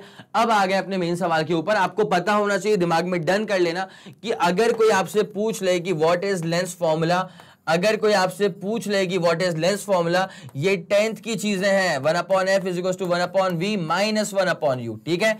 कोई अगर आपसे पूछ ले मिरर फॉर्मूला, तो ये भी आपको पता होना चाहिए, दिमाग में एकदम डन होना चाहिए कि 1/f = 1/v प्लस का 1/u होता है। और उसके बाद एक और फॉर्मूला जो अभी ऐड हुआ है, वो हुआ है लेंस मेकर फॉर्मूला। कौन सा फॉर्मूला, लेंस मेकर फॉर्मूला। और वो फॉर्मूला क्या आया था, 1/f = μ-1 into 1/r1 - 1/r2। ये नॉर्मल सी सारी चीजें होती हैं, ठीक है। चले आप जरा क्लियर करते हैं इसको, लिखा है ना अपने पास, चलो ओके। आ जाओ उसके सोल्यूशन के ऊपर। सवाल बड़ा सिंपल है, समझ में आ गया होगा आप लोगों की, लेंस के ऊपर बेस्ड है, not even lens maker formula, just lens formula, ठीक है। अ डाइवर्जिंग लेंस, कौन सा लेंस डाइवर्जिंग होता है, दिमाग में पूरा डन कर लो। कॉनकेव अगर मिरर हुआ तो कन्वर्जिंग है, कॉन्वेक्स मिरर अगर हुआ तो डाइवर्जिंग है, बट कॉन्वेक्स लेंस अगर हुआ तो वो कन्वर्जिंग है, और कॉनकेव लेंस अगर हुआ तो वो डाइवर्जिंग है। पक्का, कॉनकेव मिरर कन्वर्ज करता है, कॉनकेव लेंस डाइवर्ज करता है, कॉन्वेक्स मिरर डाइवर्ज करता है, बट कॉन्वेक्स लेंस कन्वर्ज कर देता है। आया समझ, डायग्राम वाइज पूरा बता के रखा हुआ है, होगा तो एक बार वापस से समराइज भी कर दूंगा इसको, ठीक है। चले आगे बढ़ते हैं। अब यहां पे क्या है, डाइवर्जिंग लेंस, ठीक है, मतलब कॉनकेव लेंस, कॉनकेव, कौन लेंस, कौन लेंस, कॉनकेव लेंस, ठीक है। फोकल लेंथ कितना है इसका, 15। अब वो सजा के थोड़ी देंगे कि -15 करो, ठीक है। तुम्हें खुद बुद्धि अपनी चलानी पड़ेगी कि कॉनकेव लेंस बोल के रखा है, कॉनकेव लेंस का फोकल लेंथ कैसा होता है, माइनस में होता है। कॉनकेव लेंस का, ये तो क्लियर है ना पूरा, इसको नोट कर लिया होगा आप लोगों ने आई गेस, ठीक है। चलें, कॉनकेव लेंस का जो फोकल लेंथ होगा वो ऑब्वियसली माइनस में होगा ना, इस बात को दिमाग में डन कर लो। ऐसे गई लाइट रेस, पीछे करा एक्स्ट्रापोलेट, तो यहां से पास हुआ ऑप्टिकल सेंटर, इस दूरी को हम कहते हैं फोकल लेंथ, पीछे आ रहा है तो माइनस में हो जाएगा, ठीक है। आते हैं सवाल के ऊपर। तो फोकल लेंथ कितना है इसका, दिख रहा है, -15। Forms a image 10 centimetre from the lens. एक बात समझ लो, कॉनकेव लेंस हमेशा वर्चुअल इमेज फॉर्म करता है, ठीक है। कॉनकेव लेंस हमेशा वर्चुअल इमेज फॉर्म करता है, मतलब हमेशा उसके राइट में जाएगी इमेज, ठीक है। कॉनकेव लेंस है, लेफ्ट में आएगी इमेज, ठीक है, लेंस है ना। तो इमेज की दूरी कितनी हो जाएगी, यहां से calculate the distance of the object निकाल लेंगे। फोकल लेंथ 15 सेंटीमीटर है, forms an image 10 centimetre from the lens, ठीक है। कॉनकेव लेंस है, हमेशा वर्चुअल इमेज फॉर्म करेगा, तो कॉनकेव लेंस में वर्चुअल इमेज क्या फॉर्म होती है, पीछे की तरफ, मतलब माइनस, ठीक है। और कितनी दूरियां यहां पे, 10 सेंटीमीटर, ओके डन। 10 लिखेंगे अच्छे से, 10 सेंटीमीटर। उसके बाद calculate the distance of the object from the lens, मतलब यू निकालना है। Given that the refractive index is 1.5, ठीक है। तो इंडेक्स की वैल्यू भी गिवन है 1.5, यूज करना होगा तो यूज कर सकते हैं। What is the linear magnification also, मतलब एक और चीज पूछी है कि मैग्निफिकेशन क्या होगा, ये भी पूछ के रखा हुआ है, ठीक है। तो पहले काम करा जाए ना, एफ मालूम है, वी मालूम है, क्या निकाल लो तुरंत से पहले, यू निकाल लो। क्या निकाल लो, यू निकाल लो, ठीक है। तो लेंस फॉर्मूला क्या होता है, अकॉर्डिंग टू लेंस फॉर्मूला। अब हम चलने वाले हैं according to lens formula, not lens maker formula, just lens formula. 1/f = 1/v minus का 1/u, ठीक है। f की वैल्यू कितनी है, -15, पुट करो। f की वैल्यू कितनी है, -15 = 1/v। इमेज का फॉर्म हो रही है, जरा गौर करो, इमेज फॉर्म हो रही है -10 पे, तो ये हो जाएगा -10। उसके बाद क्या हो जाएगा यहाँ पे, -1/u, माइनस का 1/u, u। अब ये मत सोचना कि सर u तो निगेटिव में होता है तो u को निगेटिव रख के क्यों ना इसको प्लस कर दिया जाए, अरे पाप हो जाएगा। क्यों हो जाएगा बेटा, जब आपको वैल्यू पता होगी तब उसको पुट करो साइन कन्वेंशन के साथ।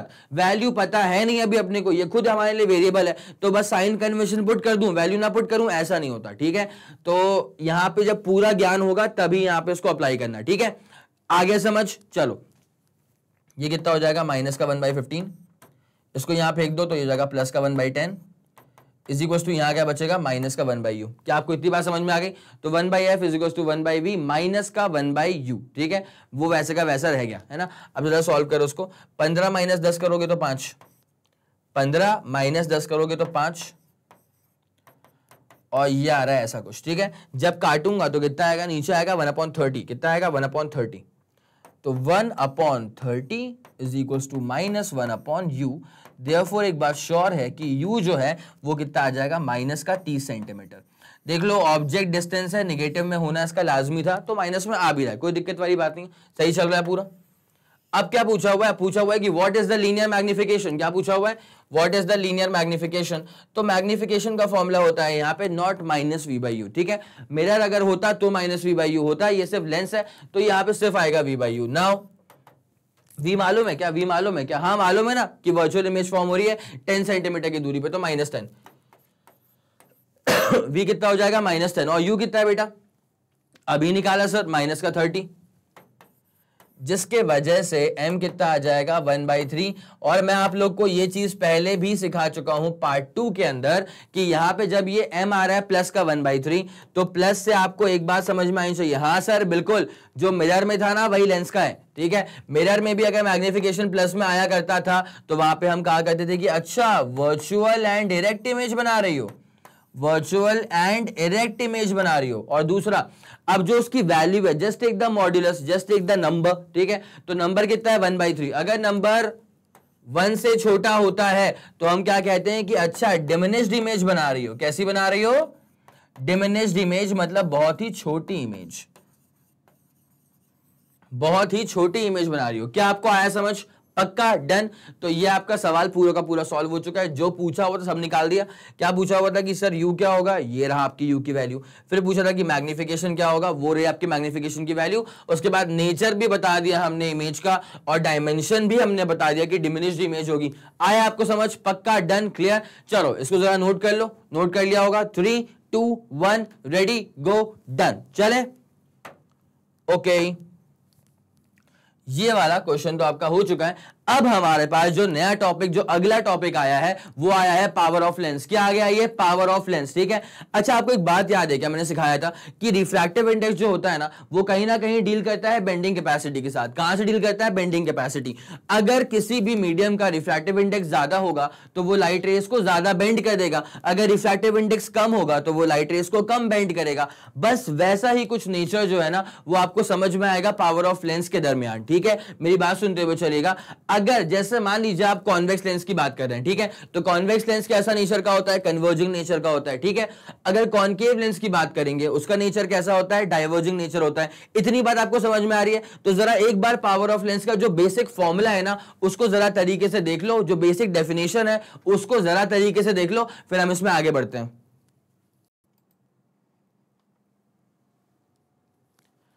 चलिए ठीक है, ये तो आप लोगों ने देख लिया होगा। अब मैं जरा आपको बता रहा हूं कि अगर किसी कॉन्वेक्स लेंस की हम बात करें, अगर उसका पावर ज्यादा है तो वो ज्यादा कन्वर्ज कर देगा। अगर हम किसी कॉनकेव लेंस की बात करें, अगर उसका पावर ऑफ लेंस ज्यादा है तो वो ज्यादा डाइवर्ज कर देगा। It's as simple as that. ठीक है, आपको ये वाली बात समझ में आ गई है। चलें ठीक है, अब जरा आगे बढ़ते हैं। Power of lens is defined as the ability of the lens to converge a beam of light falling on the lens, या फिर diverge a beam of light falling on the lens. ठीक है, डिपेंडिंग ऑन कन्वर्जिंग लेंस है कि diverging lens है। Power of lens की जो unit होती है ना वो होती है डायोप्टर। तो 1 dioptre is power of the lens of focal length of 1 metre. ठीक है, अगर किसी लेंस का फोकल लेंथ 1 मीटर है तब जा करके ये कहा जाएगा कि उस लेंस का जो पावर है दैट इज 1 डायोप्टर। ठीक है, अब मैं आपको पूरा बता रहा हूं इसके बारे में तरीके से, तो जरा बस गौर करते हुए चलेगा आप यहां पे। चलें स्टार्ट करें। जैसे मान लीजिए पहले आप कॉन्वेक्स के बारे में सोच लीजिए। अगर हम कॉन्वेक्स लेंस के बारे में देखें, मान लीजिए हमारे पास 2 लेंसेज हैं,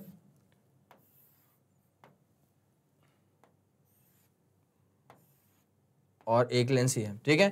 तो ये इसकी प्रिंसिपल एक्सिस हो गई और ये इसकी हो गई प्रिंसिपल एक्सिस, ठीक है। अब पहले से गिवन है इसका पावर कितना है P1 है और इसका पावर कितना है P2 है, ठीक है। और एक बात हम लोगों ने ऐसा मान लिया कि ये गिवन ऑलरेडी है कि दूसरे वाली की जो पावर है ना वो पहले वाली की पावर से ज्यादा है। अगर ये गिवन पहले से ही है कि जो दूसरे वाले की पावर है वो पहले वाले की पावर से ज्यादा है, तो कहानी में क्या अंतर आने वाला है अब जरा आप वहां गौर करिए। देखिए मान लीजिए फॉर एग्जांपल लाइट रेज यहाँ पे आ रही है parallel to the principal axis, यहां पर भी लाइट रेज आ रही है parallel to the principal axis, ठीक है। अब क्या होने वाला है, कन्वर्जिंग ये भी है, कन्वर्जिंग ये भी है, लेकिन जिसकी पावर ज्यादा होती है वो कन्वर्ज ज्यादा कर देगा, ठीक है। तो कन्वर्ज ये भी करेगा, लाइट रेज को कन्वर्ज ये भी करेगा, ये हो जाएगा फोकस ऑफ पहला वाला लेंस और इन दूरियों को कहा जाएगा फोकल लेंथ। वैसे ही कन्वर्ज ये भी करेगा, लेकिन इसका पावर ज्यादा है, मतलब ये कन्वर्ज कर देगा ज्यादा। जब ये ज्यादा कन्वर्ज कर देगा तो इसको बोल देंगे, इस फोकस को बोल देंगे F2, ठीक है। और इन दूरियों को कहा जाएगा फोकल लेंथ ऑफ सेकंड वाला लेंस, मतलब F2, छोटा वाला F, ठीक है। ये बड़ा वाला F क्या है, फोकस वाला पॉइंट है और ये फोकल लेंथ है। दो डायग्राम क्लियर कर देंगे आपका दिमाग कि भैया हाँ सही बात है, अगर पावर ज्यादा होता है तो कन्वर्जिंग ज्यादा होता है। और अब सबसे ज्यादा इंपॉर्टेंट चीज ये समझना है, जिसका पावर ज्यादा है ना उसका फोकल लेंथ छोटा आ रहा है। आया आपको समझ क्या बोला मैंने, जिसका पावर ज्यादा है, दूसरे वाले का पावर ज्यादा है, तो उसका फोकल लेंथ चेक करो, उसका फोकल लेंथ यहाँ पे फोकल लेंथ छोटा हो रहा है और जिसका पावर कम है वहां पे फोकल लेंथ जो है वो ज्यादा हो रहा है, ठीक है। इसका मतलब क्या होता है कि पावर और फोकल लेंथ जो है ना दे आर इनवर्सली प्रोपोर्शनल, और इसलिए कहा जाता है कि power of lens is 1/4 focal length. आया समझ। और focal length should be in meters, ठीक है। ये वाला फॉर्मूला जो है ना, this is valid when focal length is in meters. अब आपका सवाल कि सर लेकिन अगर फोकल लेंथ सेंटीमीटर्स में होगा तो क्या करेंगे, कुछ नहीं करेंगे, कन्वर्ट कर दो उसको मीटर्स में। कैसे कन्वर्ट करते हो पता ही होगा ना, नहीं पता है तो कोई बात नहीं है। अगर फोकल लेंथ मीटर्स में है तो ये रहा आपका फॉर्मूला। अगर ऐसे मान लीजिए 0.5 मीटर है, मैंने यहां पुट करा 0.5 मीटर, तो मेरा आंसर कितना आ जाएगा, पावर का 2 क्या है, डायोप्टर्स आया। क्यों, बिकॉज फोकल लेंथ अगर मीटर्स में है तो पावर ऑफ लेंस किस में आता है, डायोप्टर्स में आता है, ठीक है। नाउ अगर फोकल लेंथ जो है वो अगर सेंटीमीटर्स में गिवन है तो उसे कन्वर्ट कर दो मीटर्स में। कैसे कन्वर्ट करते हैं, डिवाइड करते हैं ना 100 से। तो जब डिवाइड किया मैंने फोकल लेंथ को 100 से तो 100 ऊपर की तरफ आ गया, तो ये जो फोकल लेंथ आ रहा है ये आ रहा है सेंटीमीटर्स में, ठीक है।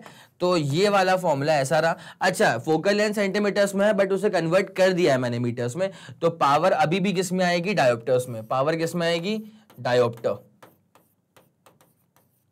डी यूज करेंगे, यहां पर भी पावर किस में आएगी, डायोप्टर। यूनिट आ रही है पावर की, यूनिट आ रही है पावर की, डायोप्टर। यहां तक कोई परेशानी हो रही है आप लोग को, पक्का। तो अगर पावर ज्यादा होगा तो कन्वर्ज ज्यादा करेगा, पावर कम होगा तो कन्वर्ज कम करेगा, ठीक है। ये एग्जांपल दिया मैंने कॉन्वेक्स लेंस के रिस्पेक्ट में, इसको जरा नोट कर लीजिए जल्दी। 3 2 1 रेडी गो डन, ठीक है। ये आपने नोट कर लिया होगा। अब सेम एग्जांपल मैं आपको कॉनकेव के लिए भी दे सकता हूं। देखिए एक कॉनकेव लेंस हमने ये यूज किया और एक कॉनकेव लेंस हमने ये यूज किया नीचे की तरफ, ठीक है। अब जैसे मान लो पहले से ले लेते हैं, इसका पावर क्या है, इसका पावर है P1, इसका पावर क्या है, इसका पावर है P2, ठीक है। और एक बात गिवन है ऑलरेडी कि दूसरे वाले लेंस का पावर जो है वो पहले वाले लेंस के पावर से ज्यादा है, ठीक है। तो अब यहां पे क्या होने वाला है, ये रहा इसका प्रिंसिपल एक्सिस और ये रहा इसका प्रिंसिपल एक्सिस, ठीक है। अब क्या होगा जरा गौर करना, डाइवर्ज ये भी करेगा, डाइवर्ज ये भी करेगा। लाइट रेज आ रही है इन्फिनिटी से, चलिए सर लाइट रेज आ रही है इन्फिनिटी से, डाइवर्ज ये भी करेगा, डाइवर्ज ये भी करेगा, लेकिन इसका पावर कम है तो ये कम डाइवर्ज करेगा, will be something like this, ठीक है। और इसका पावर ज्यादा है, ये ज्यादा डाइवर्ज कर देगा, will be something like this. Clear दिख रहा होगा आप लोग को, पावर ज्यादा था इसलिए यहां पे डाइवर्जिंग ज्यादा हो गई। अब जब मैं इसको पीछे की तरफ करूंगा ऐसे एक्स्ट्रापोलेट, तो ये कटेगा इसका फोकस, ऑप्टिकल सेंटर से निकालेंगे, ये हो जाएगा फोकस ऑफ फर्स्ट वाला, तो इसको हम कहेंगे फोकल लेंथ ऑफ पहला वाला। लेकिन यहां पे तो भैया बहुत ही पास में कटेगा ये हो जाएगा फोकस पॉइंट ऑफ दूसरा वाला, ऑप्टिकल सेंटर से करेंगे मेजर, तो ये दूरी कहलाएगी फोकल लेंथ ऑफ दूसरा वाला। क्या आपको इतनी बात समझ में आ गई है? पक्का वही कहानी है, power of lens is equal to 1 upon focal length, formula remain same. बस मैं क्या कन्विंस करना चाह रहा हूं आप लोगों को, इस बारे में कन्विंस करना चाह रहा हूं कि अगर पावर ज्यादा तो कन्वर्जिंग ज्यादा, डाइवर्जिंग भी ज्यादा, ठीक है? तो लाइट को ज्यादा बेंड करेगा वो लेंस जिसकी पावर ज्यादा होती है। चलें आगे बढ़े, चलो यहां लिखा हुआ है पावर ऑफ लेंस, जो कि मैंने फॉर्मूला पूरा बता दिया। तो 1 dioptre is the power of a lens of focal length just 1 metre, ठीक है? सही बात है ना? तो पावर ऑफ लेंस का फॉर्मूला भी क्या होता है? 1 अपॉन फोकल लेंथ ही तो होता है। अगर फोकल लेंथ मीटर्स में है तो पावर किस में आएगा? डायोप्टर्स में आएगा। ये वाला फॉर्मूला ध्यान रखना जब फोकल लेंथ मीटर्स में होता है, और अगर फोकल लेंथ आपको सेंटीमीटर्स में गिवन है तो कुछ नहीं है, उसको जरा मीटर्स में कन्वर्ट कर लेना, ठीक है? यहाँ पे फोकल लेंथ सेंटीमीटर्स में होगा और यहाँ पे फोकल लेंथ ऑलरेडी मीटर्स में होगा, ठीक है? पावर ऑफ लेंस की यूनिट क्या होती है? डायोप्टर होती है। इतनी सी बात है, क्लियर करें, आगे बढ़े। चलो एक बात तो ये क्लियर हो गई है। अब दूसरी बात जरा ध्यान देना,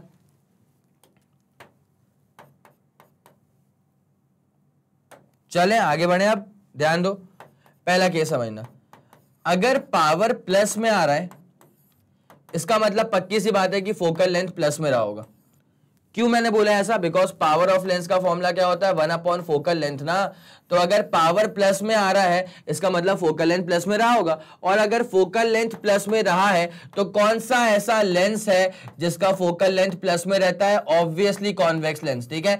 सवाल में ये भी पूछ सकते हैं कि कन्वर्जिंग लेंस था कि डाइवर्जिंग लेंस था, तो कोई दिक्कत नहीं है। पावर प्लस में है मतलब फोकल लेंथ प्लस में रहा होगा, फोकल लेंथ प्लस में रहा होगा मतलब वो कॉन्वेक्स लेंस होगा, और कॉन्वेक्स लेंस का नेचर कैसा होता है? कन्वर्जिंग, ठीक है? दूसरी बात सुनो, अगर पावर नेगेटिव है, ठीक है, इसका मतलब पक्की बात है कि फोकल लेंथ नेगेटिव रही होगी। अगर फोकल लेंथ नेगेटिव आ रही है इसका मतलब कौन सा लेंस है जिसकी फोकल लेंथ नेगेटिव होती है? कॉनकेव लेंस, ठीक है? या फिर आप बोल लो उसको diverging lens, it's as simple as that, ठीक है? तो ये रहेगा इसका साइन कन्वेंशन का बेसिक फंडा। क्या आपको समझ में आ गया? पक्का, डन, क्लियर, नोट कर लो उसको, आगे बढ़े। चलो गुड, ये वाली बात समझ में आ गई पावर ऑफ लेंस के बारे में, पूरी की पूरी कहानी।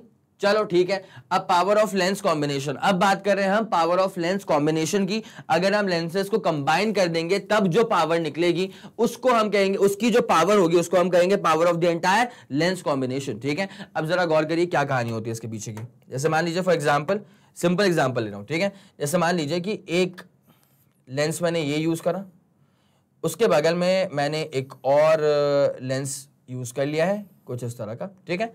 ये इसका ऑप्टिकल सेंटर से पास होता हुआ प्रिंसिपल एक्सिस होगा। अब पहला वाला जो लेंस मैंने यूज करा है ना, सुनना अच्छे से, ठीक है?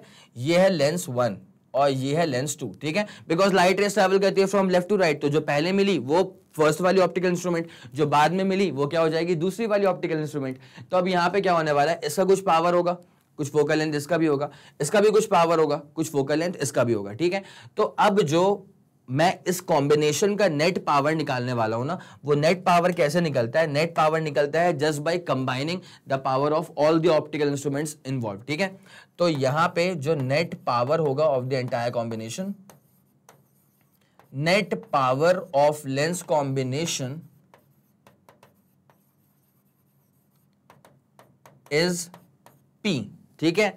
और इस P को रिप्रेजेंट कैसे किया जाएगा equation wise is given by, जरा गौर करिए, P is equals to P1 plus P2, मतलब पहले वाले का पावर प्लस दूसरे वाले का पावर, दैट्स इट, ठीक है?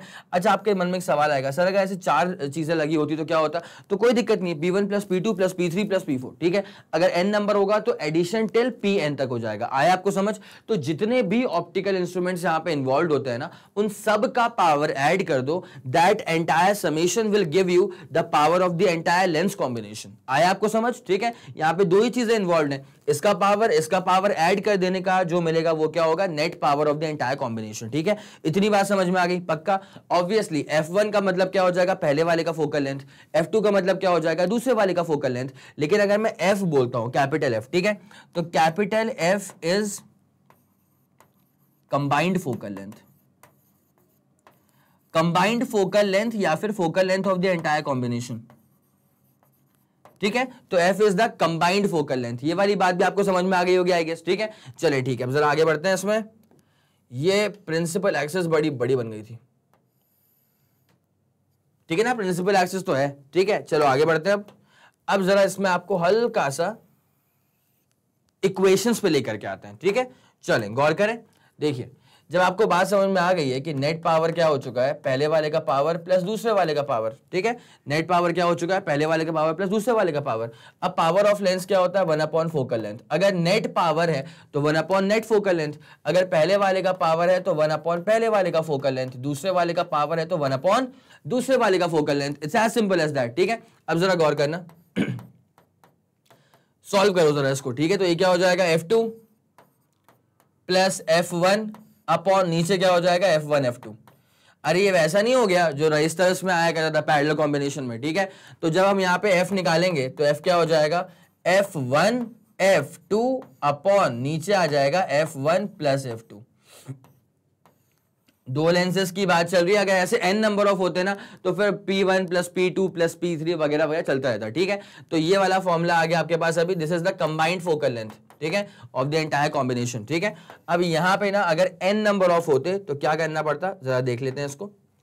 For n number of lenses, जरूरी नहीं है कि कॉम्बिनेशन में सिर्फ कॉन्वेक्स कॉन्वेक्स हो, कॉनकेव कॉनकेव भी हो सकते हैं, कॉन्वेक्स कॉनकेव भी हो सकते हैं, कुछ भी हो सकता है, ठीक है।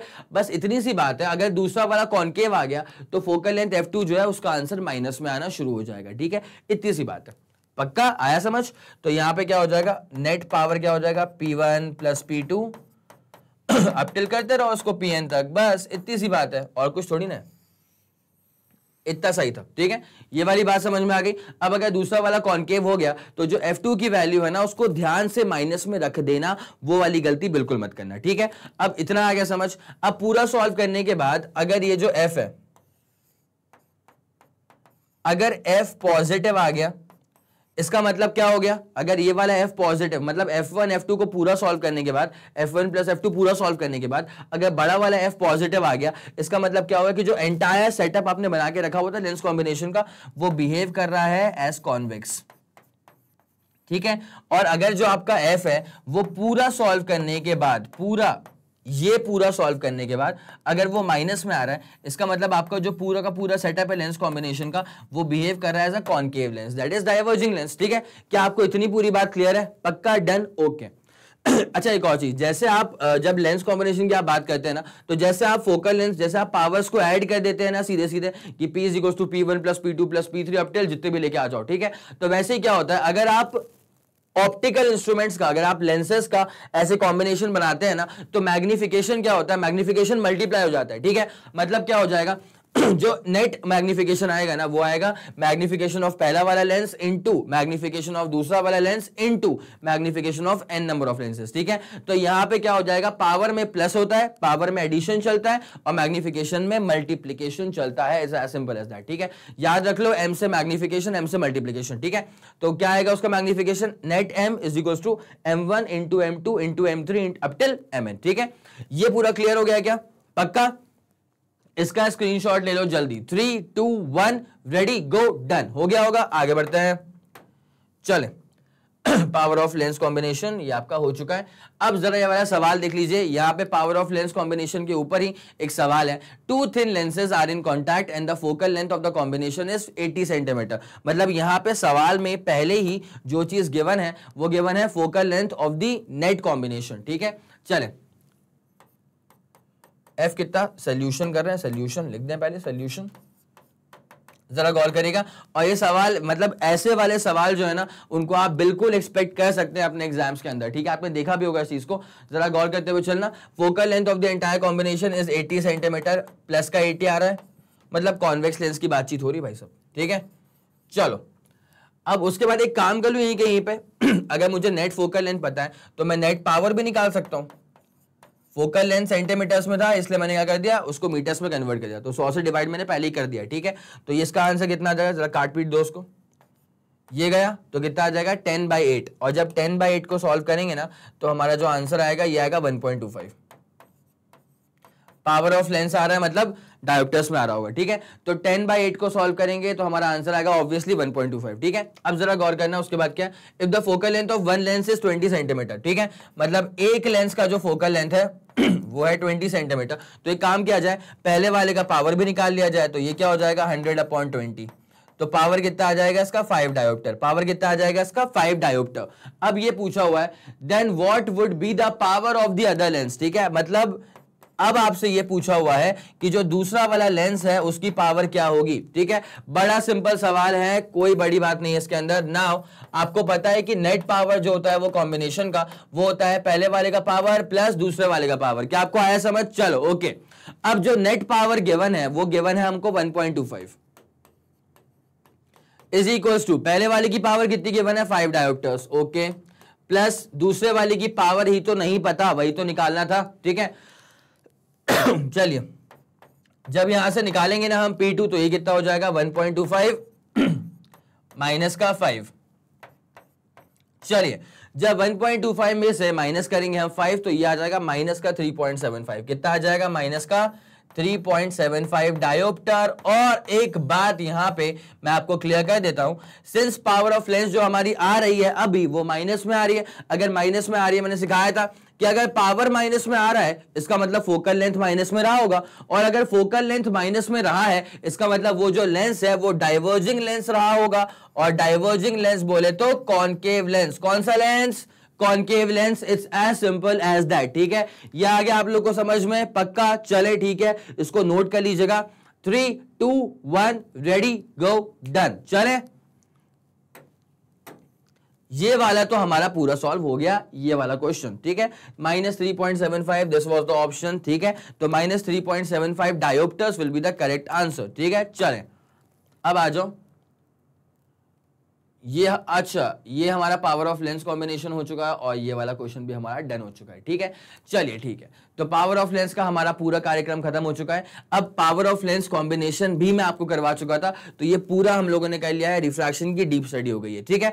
अब मिलते हैं आपसे अगले वाले पार्ट के अंदर, ठीक है, इसको पूरा अच्छे से रिवाइज कर लीजिएगा और फिर आपसे मिलते हैं जल्दी ही अगले वाले पार्ट के अंदर। और आप लोग जानते हैं जैसे कि हमारे पास जो बैचेस हैं वो CBSE है, स्पोकन इंग्लिश है, CUET है, NTSE, ओलंपियाड है, CBSE, UP board, Bihar board और MP बोर्ड, ठीक है। इसके अलावा कोई भी अगर आपको एडिशनल इन्फॉर्मेशन चाहिए तो आप मैग्नेट ब्रेन्स की ऑफिशियल वेबसाइट पर विजिट कर सकते हैं, ठीक है। Okay, thank you so much.